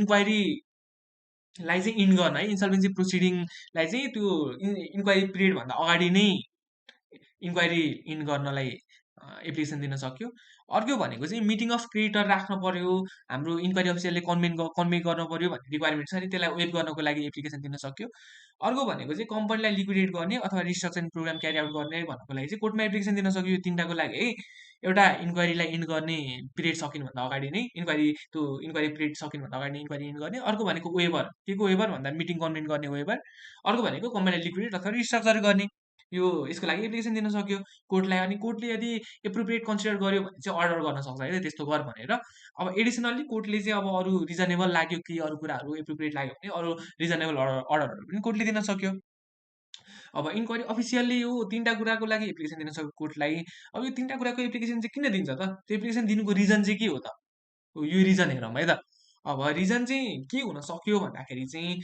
अब हाम्रो यो कम्पनी जुन इन्सल्भेन्ट हुन लागेको छ त्यसका क्रेडिटर र हाम्रो जुन कम्पनी त्यो जुन इन्सल्भेन्ट हुन लागेको छ त्यो दुइटा बिच चाहिँ म्युचुअल अन्डरस्ट्यान्डिङ भयो यो दुइटा बिच म्युचुअल अन्डरस्ट्यान्डिङ भयो त्यो कुरामा भने त्यो कुरालाई लिएर चाहिँ एप्लिकेसन दिन सक्यो होइन अनि अर्को भने चाहिँ के छ भन्दा चाहिँ अब कम्पनी चाहिँ इन्सल्भेन्ट भए तापनि त्यहाँ चाहिँ रिजनेबल चान्स छ अरे कि कम्पनीको चाहिँ सिचुएसन इम्प्रुभ हुने रिजनेबल चान्स छ र रिस्ट्रक्चरिङ प्लान पनि प्रिपेयर भइसक्यो जुन चाहिँ हाम्रो मिटिङ अफ क्रेडिटरमा चाहिँ प्लेस गर्न सकिन्छ यो च्याप्टर 4 अन्तर्गतको मिटिङ अफ क्रेडिटरमा चाहिँ प्लेस गर्न सकिन्छ भने चाहिँ अब लिक्विडेट अहिले इन्स्टेन्टली लिक्विडेट नगरी चाहिँ यो गर्न सकिन्छ भने यो रिजनले पनि माथिको दिन सक्यो है त माथिको जुन तिनवटा कुरा छ त्यसको लागि एप्लिकेसन दिन सक्यो कोर्टमा यदि इन्स्टेन्टली लिक्विडेट नगरेर हाम्रो चान्स इम्प्रुभ गर्न सक्ने केस छ र रिस्ट्रक्चरिङ प्लान पनि प्रिपेयर गरेको छ भने यो केसमा पनि दिन सक्यो है त यो दुइटा केसमा यो दुइटा रिजनमा चाहिँ एप्लिकेसन दिन सक्यो के को लागि कसलाई एप्लिकेसन दिन सक्यो कोर्टलाई एप्लिकेसन दिन सक्यो कुन केसमा लिएर एप्लिकेसन दिन सक्यो भने यो तिनवटा केसमा है त यो तिनवटा केस यो अर्डर गरिदियो भने चाहिँ एप्लिकेसन दिन सक्यो ल अब हामी दफा 19मा छौँ यो भेरी भेरी भेरी इम्पोर्टेन्ट छ कुन इप्सो फ्याक्टो सस्पेन्सन हामीले भनेको थियौँ नि दफा 2 अनुसार चाहिँ हाम्रो इन्सल्भेन्सी प्रोसिडिङ कोर्टले इन्स्टिट्युट गर्यो भने चाहिँ सर्टेन ट्रान्जेक्सनहरू चाहिँ इप्सो फ्याक्टो सस्पेन्ड हुन्छ भनेर अब के इप्सो फ्याक्टो सस्पेन्ड हुन्छन् भनेर हेरौँ है त अब हिजो हामीले एउटा पढेका थियौँ हाम्रो दफा 11को 2मा के पढेका थियौँ भन्दा चाहिँ इन्टरिम अर्डर दिएको बखतमा चाहिँ कुन सर्टेन ट्रान्जेक्सनहरूलाई चाहिँ रिस्ट्रेन गर्न सक्छ कोर्टले पढेका थियौँ नि हो त्यहीसँग रिलेटेड तिनवटा पोइन्ट चाहिँ सिमिलर पोइन्ट छन् है यहाँ पनि अब जस्तै यो मैले ग्रिन लाको पोइन्ट भनेको चाहिँ यो एडिसन पोइन्ट हो जस्तै ट्रान्सफर सेल अर डिस्पोजल भन्ने एडिसन पोइन्ट छ यहाँ र यो थर्ड पोइन्टमा हाम्रो जजमेन्ट अथवा अर्डरको एकर्डिङ नै कुनै सेक्युरिटीहरूलाई चाहिँ रियलाइज गर्ने भन्ने पोइन्ट छ अरू यो तिनवटा पोइन्ट चाहिँ डिटो सिमिलर छ है त त्यही भएर मैले यो भनिनँ हजुरहरूले हेर्न सक्नुहुन्छ म यसलाई कम्पेयर गरेर पनि देखाइदिन्छु है त च्याप्टर 2मा जाउँ हो यहाँ हामीले हेरेका थियौँ नि in issuing interim order court may issue restraining court may order restraining from doing any or all of following acts भनेर हो यहाँ मध्ये तिनवटा पोइन्ट चाहिँ सिमिलर छ है त कुन पोइन्ट्स मैले यता लेखिदिएको छु त्यो हेर्न सक्नुहुन्छ है त ल यो तिनवटा पोइन्ट सिमिलर छ हामी यसमा नजाउँ यो मैले कम्पेरिजन यहाँ कुन पोइन्ट सिमिलर छ र के एक्स्ट्रा छ के छैन मैले काटेर राखिदिएको छु अब अरू पोइन्टहरू के इप्सो फ्याक्टर सस्पेन्ड हुने रहेछ त्यो हेरौँ है त अब यो जुन कम्पनी इन्सल्भेन्ट हुन लागेको छ नि त्यो कम्पनीलाई चाहिँ कुनै लेजरले चाहिँ प्रोपर्टी लिजमा दिएको छ भने चाहिँ त्यस्तो लिज फिर्ता पनि गर्न सकेन र त्यो लिज भएको प्रोपर्टीको अगेन्स्टमा कुनै पनि लिगल एक्सन पनि इन्स्टिट्युट गर्न सकेन यो इप्सो फ्याक्टो सस्पेन्ड हुन्छ भनेको यो गर्नै सक्दैन होइन। अनि अर्को कम्पनीको फन्डमा कुनै पनि पैसा ट्रान्सफर गर्न अथवा विथड्र गर्न सकिँदैन यो इप्सो फ्याक्टो सस्पेन्ड ट्रान्जेक्सन। अनि अर्को भनेको चाहिँ कुनै पनि डेट तिर्नलाई अथवा कुनै पनि त्यो डेटको अगेन्स्टमा दिएको सेक्युरिटीहरू चाहिँ कुनै पनि अथवा त्यस्तो डेटको अगेन्स्टमा कुनै पनि सेक्युरिटी दिन त्यो पनि गर्न चाहिँ हाम्रो चाहिँ इप्सो फ्याक्टो सस्पेन्डेड छ है त। अब अब जस्तै कोर्टमा चाहिँ एप्लिकेसन दिएर है कुनै पनि पर्सनले चाहिँ कोर्टमा एप्लिकेसन दिए के क्लेम गरेर भन्दाखेरि चाहिँ यस्तो इप्सो फ्याक्टो सस्पेन्ड गरेको रिजनले गर्दाखेरि चाहिँ त्यो पर्सनलाई चाहिँ लस हुन्छ है, त्यो पर्सनलाई लस हुन्छ भने चाहिँ कोर्टले के गर्न सक्छ, कोर्टले यदि त्यो पर्सन जसले एप्लिकेसन दिएको हो नि त्यो एप्लिकेसन दिने मान्छेको स्टेटमेन्ट चाहिँ रिजनेबल लाग्यो भने कोर्टले चाहिँ के गर्छ भने चाहिँ कोर्टले के अर्डर गर्न सक्छ, त्यो ट्रान्जेक्सन गर्नको लागि अर्डर गर्न सक्छ। यसको कन्डिसन चाहिँ के छ अर्को भन्दाखेरि चाहिँ कम्पनीको इन्ट्रेस्ट अथवा चाहिँ क्रेडिटरको इन्ट्रेस्टलाई चाहिँ हार्म गर्न भएन है, प्रिज्युस गर्न भएन, कम्पनीले क्रेडिटरको इन्ट्रेस्टलाई हार्म गर्न भएन। अनि त्यो पर्सनले लस सफर गर्छ भने त्यस्तो केसमा चाहिँ एप्लिकेसन दिएको खण्डमा रिजनेबल लाग्दा कोर्टले अर्डर गर्न सक्छ त्यो ट्रान्जेक्सन गर्नको लागि। अब दफा 20मा जाउँ। दफा 20मा अमेन्डमेन्ट आएको छ। अमेन्ड भन्दा नि एडिसन भनौँ। यो रेडमा लेखेको कुराहरू चाहिँ हाम्रो चेन्ज भएर आएको अमेन्डमेन्टहरू हो। यो दफामा मेन आएको अमेन्डमेन्ट भनेको चाहिँ सर्भिस भन्ने शब्दलाई चाहिँ अहिले गुड्स अर सर्भिस भनेर चाहिँ रिप्लेस भएको छ। यो दफामा भएको सबै हाम्रो शब्दहरू चाहिँ यदि सर्भिस भने गुड्स सर्भिस भएछ। यो दफामा के भनेको छ भन्दाखेरि चाहिँ हाम्रो इन्सल्भेन्सी प्रोसिडिङ स्टार्ट गर्नको लागि कोर्टले दिएको अर्डरको डेट र यो इन्सल्भेन्सी प्रोसिडिङ कम्प्लिट हुन्जेलसम्म यो बखतमा यो ड्युरिङ दिस पिरियड है अब कुनै पनि पर्सनले अथवा इन्स्टिट्युसनले जसले चाहिँ एसेन्सियल सर्भिस अथवा चाहिँ गुड्सहरू यो इन्सल्भेन्ट हुन लागेको कम्पनीलाई प्रोभाइड गरेको छ भने चाहिँ त्यस्तो एसेन्सियल सर्भिस अथवा गुड्सहरू चाहिँ स्टप पनि गर्न भएन, कट डाउन पनि गर्न भएन है त। कोर्टको पर्मिसन बिना चाहिँ स्टप पनि गर्न भएन, कट डाउन पनि गर्न भएन। अब के सर्भिस हुनसक्छ भन्दा चाहिँ इलेक्ट्रिसिटी, ड्रिङ्किङ वाटर, ड्रेनेज, ग्यासको सर्भिस भयो। अनि पहिला चाहिँ telephone or other telecommunication service भनेर थियो। अब यसलाई चाहिँ हटाएर अहिले के राखेको छ भन्दा telecommunication service or other service supplied under the contract for the regular conduct of business of company है त। हाम्रो कम्पनीको रेगुलर कन्डक्ट अफ बिजनेसको लागि भएको कन्ट्र्याक्टहरू अथवा चाहिँ अरू टेलिकम्युनिकेसन सर्भिस भनेको छ है त। यो माथि ल्याङ्ग्वेजमा त्यही भनेको मैले चार्टमा राखेको छु। अब एक्जिस्टिङ के थियो, एक्जिस्टिङमा भएको चेन्ज भनेको यो पोइन्ट चेन्ज भयो। वा अन्य दूरसञ्चारका सेवा, टेलिफोन वा अन्य दूरसञ्चारका सेवालाई चाहिँ के भनेछ भन्दा चाहिँ दूरसञ्चार सेवा वा यहाँ भनेको टेलिफोन वा अन्य दूरसञ्चारका सेवा जस्ता भन्ने शब्दको सट्टा यो दूरसञ्चार सेवा वा कम्पनीको नियमित व्यवसाय सञ्चालनका लागि करार बमोजिम आपूर्ति हुँदै आएका अन्य भनेको छ है त। Other service supplied under the contract for the regular conduct of business भनेको छ। अनि सेवा भन्ने शब्दको सट्टा चाहिँ वस्तु वा सेवा भन्ने शब्द राखिएको छ भनेको छ दफा 20मा। यो पनि कभर भयो हाम्रो यो। अब दफा 20A भनेर 20को क भन्ने चाहिँ नयाँ हाम्रो एडिसन भएको छ। यो अमेन्डमेन्ट भन्ने चाहिँ केमा आएको भन्दा चाहिँ 2080 सालको चैत 30मा भएको चाहिँ एउटा अमेन्डमेन्ट हो है त। हाम्रो एन्टी मनी लन्ड्रिङसँग रिलेटेड अमेन्डमेन्ट हो यो। ल अब दफा 20को यसले के भन्छ भन्दा चाहिँ अब कोर्टले चाहिँ हाम्रो इन्सल्भेन्सी प्रोसिडिङको लागि अर्डर इस्युड गर्दाको बखत चाहिँ यदि कुनै पनि यदि हाम्रो त्यो कम्पनीलाई अथवा लिक्विडेटरलाई चाहिँ के लाग्यो भन्दा चाहिँ हाम्रो लायबिलिटी चाहिँ अन्नेसेसरीली इन्क्रिज हुन्छ के को रिजनले भन्दाखेरि चाहिँ कुनै पनि यो कन्ट्र्याक्टहरू चाहिँ प्रायर मेड भएको छ है, त्यो कन्ट्र्याक्टहरू चाहिँ कन्टिन्यू गऱ्यौँ भने चाहिँ कम्पनीलाई अन्नेसेसरी हाम्रो लायबिलिटी इन्क्रिज हुन्छ भने चाहिँ के गर्न सक्छ कम्पनी अथवा लिक्विडेटरले चाहिँ त्यस्तो कन्ट्र्याक्टहरू चाहिँ टर्मिनेट गर्न सक्छ कोर्टको प्रायर पर्मिसन लिएर है त। त्यही भनेको छ यहाँ हामीले हेऱ्यौँ भने कुनै कम्पनीको सम्बन्धमा दामासाही सम्बन्धी कारबाही प्रारम्भ गर्न अदालतले आदेश दिएकोमा भनेको इन्सल्भेन्सी प्रोसिडिङ अन्डर सेक्सन 10(2) अनुसार चाहिँ इन्स्टिट्युट गर्नको लागि कोर्टले अर्डर दिएको खण्डमा त्यस्तो आदेश दिएको मितिदेखि सो कम्पनीले विगतमा गरेको वस्तु वा सेवा आपूर्ति सम्बन्धी कुनै करारलाई निरन्तरता दिँदा कम्पनीको दायित्व अनावश्यक रूपमा बढ्न सक्ने देखिएमा यो दिनदेखि पछि चाहिँ हाम्रो लायबिलिटी चाहिँ अन्नेसेसरीली चाहिँ बढ्छ जस्तो लाग्यो। कस्तो लायबिलिटी भन्दा चाहिँ योभन्दा अगाडि भएको कुनै कन्ट्र्याक्टको रिजनले त्यसलाई कन्टिन्युएसन दिउँ भने हामीले चाहिँ लायबिलिटी अन्नेसेसरी रूपमा पर्छ जस्तो देखियोमा अदालतको अनुमतिले कोर्टको पर्मिसन लिएर चाहिँ कम्पनी वा लिक्विडेटरले चाहिँ त्यस्तो करार भङ्ग गर्न सक्नेछन्, टर्मिनेट गर्न सक्नेछन् by taking permission from the court है त। हो हाम्रो सँगसँगै यसको यो च्याप्टर पनि सक्यो है त। च्याप्टर 4बाट जाउँ। च्याप्टर 4 को दफा 23ले के भन्छ भन्दा restructuring program to be prepared भनेको छ। अब where the court orders to restructure, जुन हामीले अगाडि भन्थ्यौँ नि कोर्टले अर्डर गर्न सक्छ भनेर, यदि कोर्टले चाहिँ रिस्ट्रक्चर गर्न अर्डर गर्यो भने चाहिँ रिस्ट्रक्चरिङ म्यानेजरले के गर्नु पर्यो, प्रिपेयर गर्न पर्यो रिस्ट्रक्चरिङ स्किम चाहिँ कम्पनीको। अनि यो रिस्ट्रक्चरिङ स्किममा चाहिँ के प्रोग्रामहरू कन्टेन गर्छन् हेरौँ है, त्यो भेरी भेरी भेरी इम्पोर्टेन्ट छ, रिस्ट्रक्चरिङ प्रोग्राममा सोधिन सक्छ। अब यो प्रोग्राममा के हुन सक्यो भन्दा चाहिँ कम्पनीलाई चाहिँ कुनै अरू कम्पनीहरूसँग चाहिँ अमाल्गामेट गर्ने हो कि, अनि कम्पनीको म्यानेजमेन्ट चेन्ज गर्ने हो कि है, अनि हाम्रो डेटलाई चाहिँ क्यापिटलाइज गरेर क्यापिटल स्ट्रक्चरलाई अल्टर गर्ने हो कि, अनि कोर्टले अरू कुनै एक्सनहरूलाई चाहिँ एक्टहरूलाई चाहिँ एप्रोप्रिएट कन्सिडर गर्छ भने ती एक्टहरू गर्ने हो कि है। यो रिस्ट्रक्चरिङ प्रोग्राममा चाहिँ यस्तो यस्तो कुराहरू हुन्छ। अनि अर्को भनेको क्रेडिटर। अब मैले यो क्रेडिटर चाहिँ किवर्ड बनाएको हो। क्रेडिटरको क्लेम चाहिँ पे गर्ने, के गरेर भन्दा चाहिँ कम्पनीको सर्टेन पोर्सन अफ एसेट्सलाई सेल गरेर पे गरिदिने हो कि होइन। अनि अर्को भनेको चाहिँ हाम्रो क्रेडिटरको क्लेमको नेचरलाई चाहिँ चेन्ज गरेर चाहिँ त्यो त्यसको अगेन्स्टमा चाहिँ सेक्युरिटिजहरू इस्यु गर्ने हो कि। अनि अर्को क्रेडिटरलाई चाहिँ के गर्ने भन्दा चाहिँ हाम्रो क्यापिटल इन्भेस्टमेन्टमा चाहिँ पार्टिसिपेट गराउने हो कि, के गरेर भन्दा चाहिँ उनीहरूको क्लेमको अगेन्स्टमा चाहिँ सेयर इस्यु गरेर है, उनीहरूको क्लेमको अगेन्स्टमा सेयर इस्यु गरेर उनीहरूले क्रेडिटरलाई पनि क्यापिटल इन्भेस्टमेन्टमा पार्टिसिपेट गराउने हो कि भनेर यस्तो यस्तो हामीले चाहिँ के गर्नु पर्यो, रिस्ट्रक्चरिङ म्यानेजरले चाहिँ कोर्टले अर्डर दिएको खण्डमा चाहिँ यो प्रोग्रामहरू प्रिपेयर गर्नु पर्यो। अब अब दफा 26मा जाउँ। यसले के भन्छ भन्दा चाहिँ जस्तै हाम्रो यो रिस्ट्रक्चरिङ म्यानेजरले चाहिँ के गर्नुपर्छ भन्छ भन्दा चाहिँ हाम्रो रिस्ट्रक्चरिङ प्रोग्राम चाहिँ कोर्टलाई सबमिट गर्नुपर्छ भन्ने अलिक तल अर्को दफाले भन्छ। अब यो यदि त्यो रिस्ट्रक्चरिङ रिलेटेड चाहिँ डिटेल्सहरू चाहिँ सबमिट गर्न सकेन, रिस्ट्रक्चरिङ प्रोग्रामको डिटेल्सहरू चाहिँ हाम्रो कसलाई भन्दा कोर्टलाई चाहिँ सबमिट गर्न सकेन कसले, रिस्ट्रक्चरिङ म्यानेजरले भने चाहिँ के गर्न पर्यो, रिस्ट्रक्चरिङ म्यानेजरले एप्लिकेसन दिन पर्यो है कोर्टलाई। के रिजनले चाहिँ सबमिट गर्न सकेन त्यो रिजनको एप्लिकेसन दिन पर्यो रिजन सहित।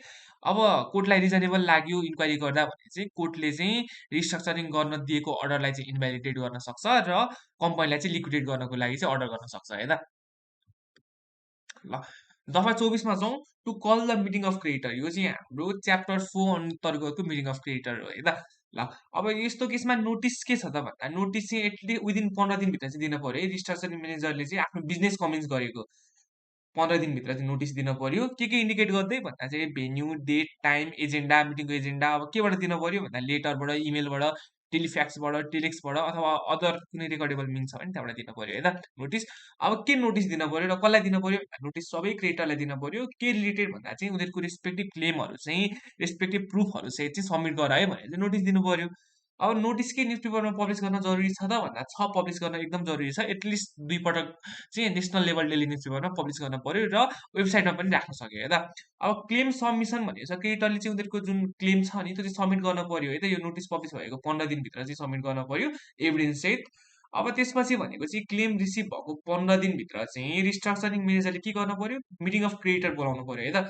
अब यसमा चाहिँ मिटिङ अफ क्रेडिटर बोलाउँदाखेरि जुन नोटिस पठाउँछ त्यति बेलाखेरि पठाएको नोटिसमा चाहिँ रिस्ट्रक्चरिङ प्रोग्रामको कपी पनि चाहिँ सेन्ड गर्नु पर्यो त त्यो नोटिस सँगसँगै। अब यो नोटिस पठाउँदा चाहिँ दफा 21 को 2 र 3 चाहिँ फलो गरेर पठाउनुपर्छ भनेको छ। अब यो मिटिङ चाहिँ कसले चेयर गर्छ त, मिटिङ अफ क्रेडिटर चाहिँ भन्दा रिस्ट्रक्चरिङ म्यानेजरले चेयर गर्छ। मिटिङ चाहिँ 8 जन हुनसक्छ तर चाहिँ हाम्रो रिस्ट्रक्चरिङ पिरियडभन्दा बियोन्ड चाहिँ जान सक्दैन यो मिटिङ। अनि हाम्रो कम्पनीको डाइरेक्टरहरूले चाहिँ यो मिटिङ एटेन्ड गर्न सक्छन् है, मिटिङ अफ क्रेडिटर। अनि क्रेडिटरले हाम्रो चाहिँ रेज गरेको क्वेसन्सहरू चाहिँ केसँग रिलेटेड भन्दा हाम्रो बिजनेस र फाइनेन्सियल सिचुएसन कम्पनीको कस्तो छ त्योसँग रिलेटेड रेज गरेको क्वेसनहरू पनि एन्सर गर्न सक्छन् है त। अब मिटिङ अफ क्रेडिटरले चाहिँ अब के डिस्कस गर्न पर्यो त, यो रिस्ट्रक्चरिङ प्रोग्रामसँग रिलेटेडको डिटेल्सहरू चाहिँ डिस्कस गर्न पर्यो र अब यो तल दिएको मध्ये चाहिँ कुनै एउटा रिजोल्युसन चाहिँ एडप्ट गर्न पर्यो है त मिटिङ अफ क्रेडिटरबाट चाहिँ। अब मिटिङ अफ क्रेडिटरबाट त्यो रिस्ट्रक्चरिङ प्लान जुन प्रपोज गरेको छ त्यसलाई अप्रुभ पनि गर्न सक्यो। अब थोरै चेन्ज गर्यो अथवा चेन्ज नगरी अप्रुभ गर्न सक्यो, अथवा चाहिँ त्यो रिस्ट्रक्चरिङ प्लानलाई चाहिँ रिजेक्ट गरेर चाहिँ कम्पनीलाई लिक्विडेट गर्न सक्यो। अब डिसिजन कसरी हुन्छ त योसँग रिलेटेड, यो रिजोल्युसन पास गर्दा डिसिजन कसरी हुन्छ भन्दा चाहिँ मेजोरिटीबाट डिसिजन हुन्छ, मेजोरिटी भोटबाट। यदि टाई भयो भने चाहिँ लट सिस्टमबाट चाहिँ हाम्रो डिसाइड हुन्छ। भोटिङ राइट चाहिँ प्रोपोर्सनल हुन्छ है त, उनीहरूको क्लेमको प्रोपोर्सनल हुन्छ भोटिङ राइट। अब यो डिसिजन गरिसकेपछि यो डिसिजन चाहिँ कोर्टमा सेन्ड गर्न पर्यो र कोर्टको अप्रुभल आइसकेपछि बल्ल चाहिँ हाम्रो यो डिसिजन इफेक्टिभ हुन्छ है त। यो दुईटा डिसिजन यो जुन छ नि यो माथिको दुईटा रिजोल्युसन हो यो अप्रुभ भइसकेपछि कोर्टलाई पठाउने, कोर्टले अप्रुभ गरेपछि बल्ल इफेक्टिभ हुन्छ भनेको छ। अब यहाँ थोरै सानो एउटा अमेन्डमेन्ट आएको छ। यसमा के भनेको छ भन्दा the security creditor shall not be entitled to vote भन्ने थियो हाम्रो पहिला दफा यो हाम्रो सबसेक्सन 8 मा है। अब अहिले चाहिँ के छ भन्दा अहिले चाहिँ थोरै एडिसन गरिदिएको छ है त। यो सेम त सेमै छ के अरे secure creditor shall not be entitle to vote भनेर थोरै माथि अर्को पनि के एडिसन गरिदिएको छ भन्दा चाहिँ अनसेक्युर क्रेडिटर जसले चाहिँ हाम्रो चाहिँ सेक्युरिटी बिना नै लोन प्रोभाइड गरेका छन् भने चाहिँ उनीहरूको भोटिङ राइट भनेको चाहिँ कस्तो हुन्छ भन्दा चाहिँ उनीहरूको लोन अमाउन्ट अथवा लाइबिलिटी रेसियो अनुसार चाहिँ सेपरेटली डिसाइड हुन्छ भनेको छ। यो हामीले हेर्न सक्छौँ। 7 बमोजिम प्रस्ताव उप मतदान गर्दा धितो नली कम्पनीलाई ऋण दिने असुरक्षित साउललाई अनसेक्युर क्रेडिटरलाई चाहिँ उनीहरूले दिएको ऋण उनीहरूले दिएको लोन अथवा कम्पनीको दायित्वको अनुपातको आधारमा भनेको कम्पनीको लाइबिलिटीको रेसियोको आधारमा छुट्टा छुट्टै मतदान गर्ने व्यवस्था मिलाइनेछ भनेको छ। अनि त्यो सेक्युर क्रेडिटरले चाहिँ मतदान गर्न पाउने छैन भनेर एज इट इज नै छ। ल अब यो हामीले यहाँ भन्यौँ नि रिजोल्युसन एडप्ट गर्नुपर्छ क्रेडिटरले मिटिङ अफ क्रेडिटरबाट चाहिँ रिजोल्युसन डिस्कस गरेर यो रिजोल्युसन एडप्ट गर्नुपर्छ भनेर। अब यदि क्रेडिटरले चाहिँ यो कुनै क्रेडिटर त होला नि त यो एग्री नगर्ने। अब क्रेडिटरले चाहिँ यो प्रपोजलमा चाहिँ एग्री गर्दैनन् भने चाहिँ के गर्नुपर्छ भन्दा चाहिँ उनीहरूको क्लेम र अब्जेक्सन सहित नै 7 दिनभित्र चाहिँ यो फलोइङ ग्राउन्ड सहित चाहिँ एप्लिकेसन दिनु पर्यो है त। 7 दिनभित्र कोर्टलाई एप्लिकेसन दिनु पर्यो 7 दिनभित्र है त। यो तिनवटा यो फलोइङ ग्राउन्ड्स र रिजन सहित चाहिँ उनीहरूले चाहिँ यो माथिको यो जुन रिजोल्युसन एडप्ट गर्नुपर्छ भने चाहिँ यो रिजोल्युसन एडप्ट गरेकोमा चाहिँ उनीहरू एग्री गर्दैनन् भने है त। अब कस्तो भन्दा कस्तो कस्तो केसमा कुन कुन ग्राउन्डमा दिन सक्यो भने चाहिँ हाम्रो सेक्युर क्रेडिटरको बाहेक चाहिँ अरूको इन्ट्रेस्टमा चाहिँ यो प्रोग्राम नै छैन जस्तो लाग्यो भने है programme not in interest of the creditor other than secure creditor secure क्रेडिटरको मात्रै इन्ट्रेस्टमा छ अरूको इन्ट्रेस्टमा छैन जस्तो लाग्यो भने अथवा हाम्रो मिटिङ कल गर्दा मिटिङ के को मिटिङ क्रेडिटरको मिटिङ कल गर्दा अथवा चाहिँ कन्डक्ट गर्दाखेरि चाहिँ इरेगुलारिटीहरू कमिट गरे सिरियस इरेगुलारिटीहरू कमिट गरेको छ भने अथवा चाहिँ हाम्रो कुनै पनि फल्स अथवा मिसलिडिङ इन्फर्मेसनहरू चाहिँ दिएको छ अथवा चाहिँ एकदम म्याटेरियल इन्फर्मेसन चाहिँ कन्सिल गरेको छ लुकाएको छ भने यस्तो यो 3टा ग्राउन्डमा चाहिँ क्रेडिटरले चाहिँ एप्लिकेसन दिन सक्यो है त। म चाहिँ यो एग्री गर्दिनँ प्रपोजलमा रिस्ट्रक्चरिङ प्रपोजलमा म एग्री गर्दिनँ भन्ने 3टा ग्राउन्डमा उनले दिन सक्यो कोर्टलाई एप्लिकेसन।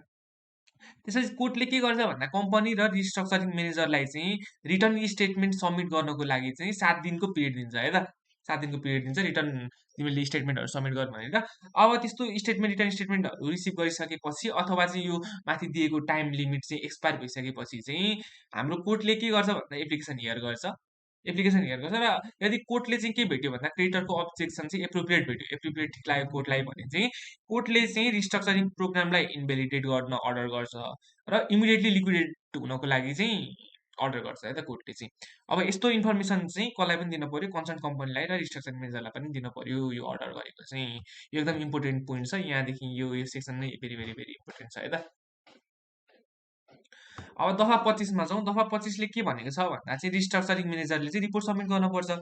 रिस्ट्रक्चरिङ म्यानेजरले चाहिँ रिस्ट्रक्चरिङ पिरियडभित्र चाहिँ हाम्रो रिपोर्ट सबमिट गर्नु पर्यो कोर्टलाई। अब यो रिपोर्टमा के हुनु पर्यो भन्दा ट्रान्जेक्सन एसेट्स फाइनेन्सियल सिचुएसन कम्पनीको कस्तो छ र रिस्ट्रक्चरिङ प्रोग्राम चाहिँ यसको के छ भनेर चाहिँ कुनै पर्पोज गरेको छ रिस्ट्रक्चरिङ प्रोग्राम भने त्यो के छ भने त्यो सँगसँगै कम्प्लाई गरेर चाहिँ रिपोर्ट सबमिट गर्नु पर्यो कोर्टमा। अब यदि रिस्ट्रक्चरिङ प्लान चाहिँ प्रपोज गरेको छ भने चाहिँ रिपोर्टमा के इन्क्लुड गर्नु पर्यो भन्दा चाहिँ त्यो रिस्ट्रक्चरिङ प्रोग्राम प्लान जे छ नि त्यसको समरी र एनालाइसिस के छ।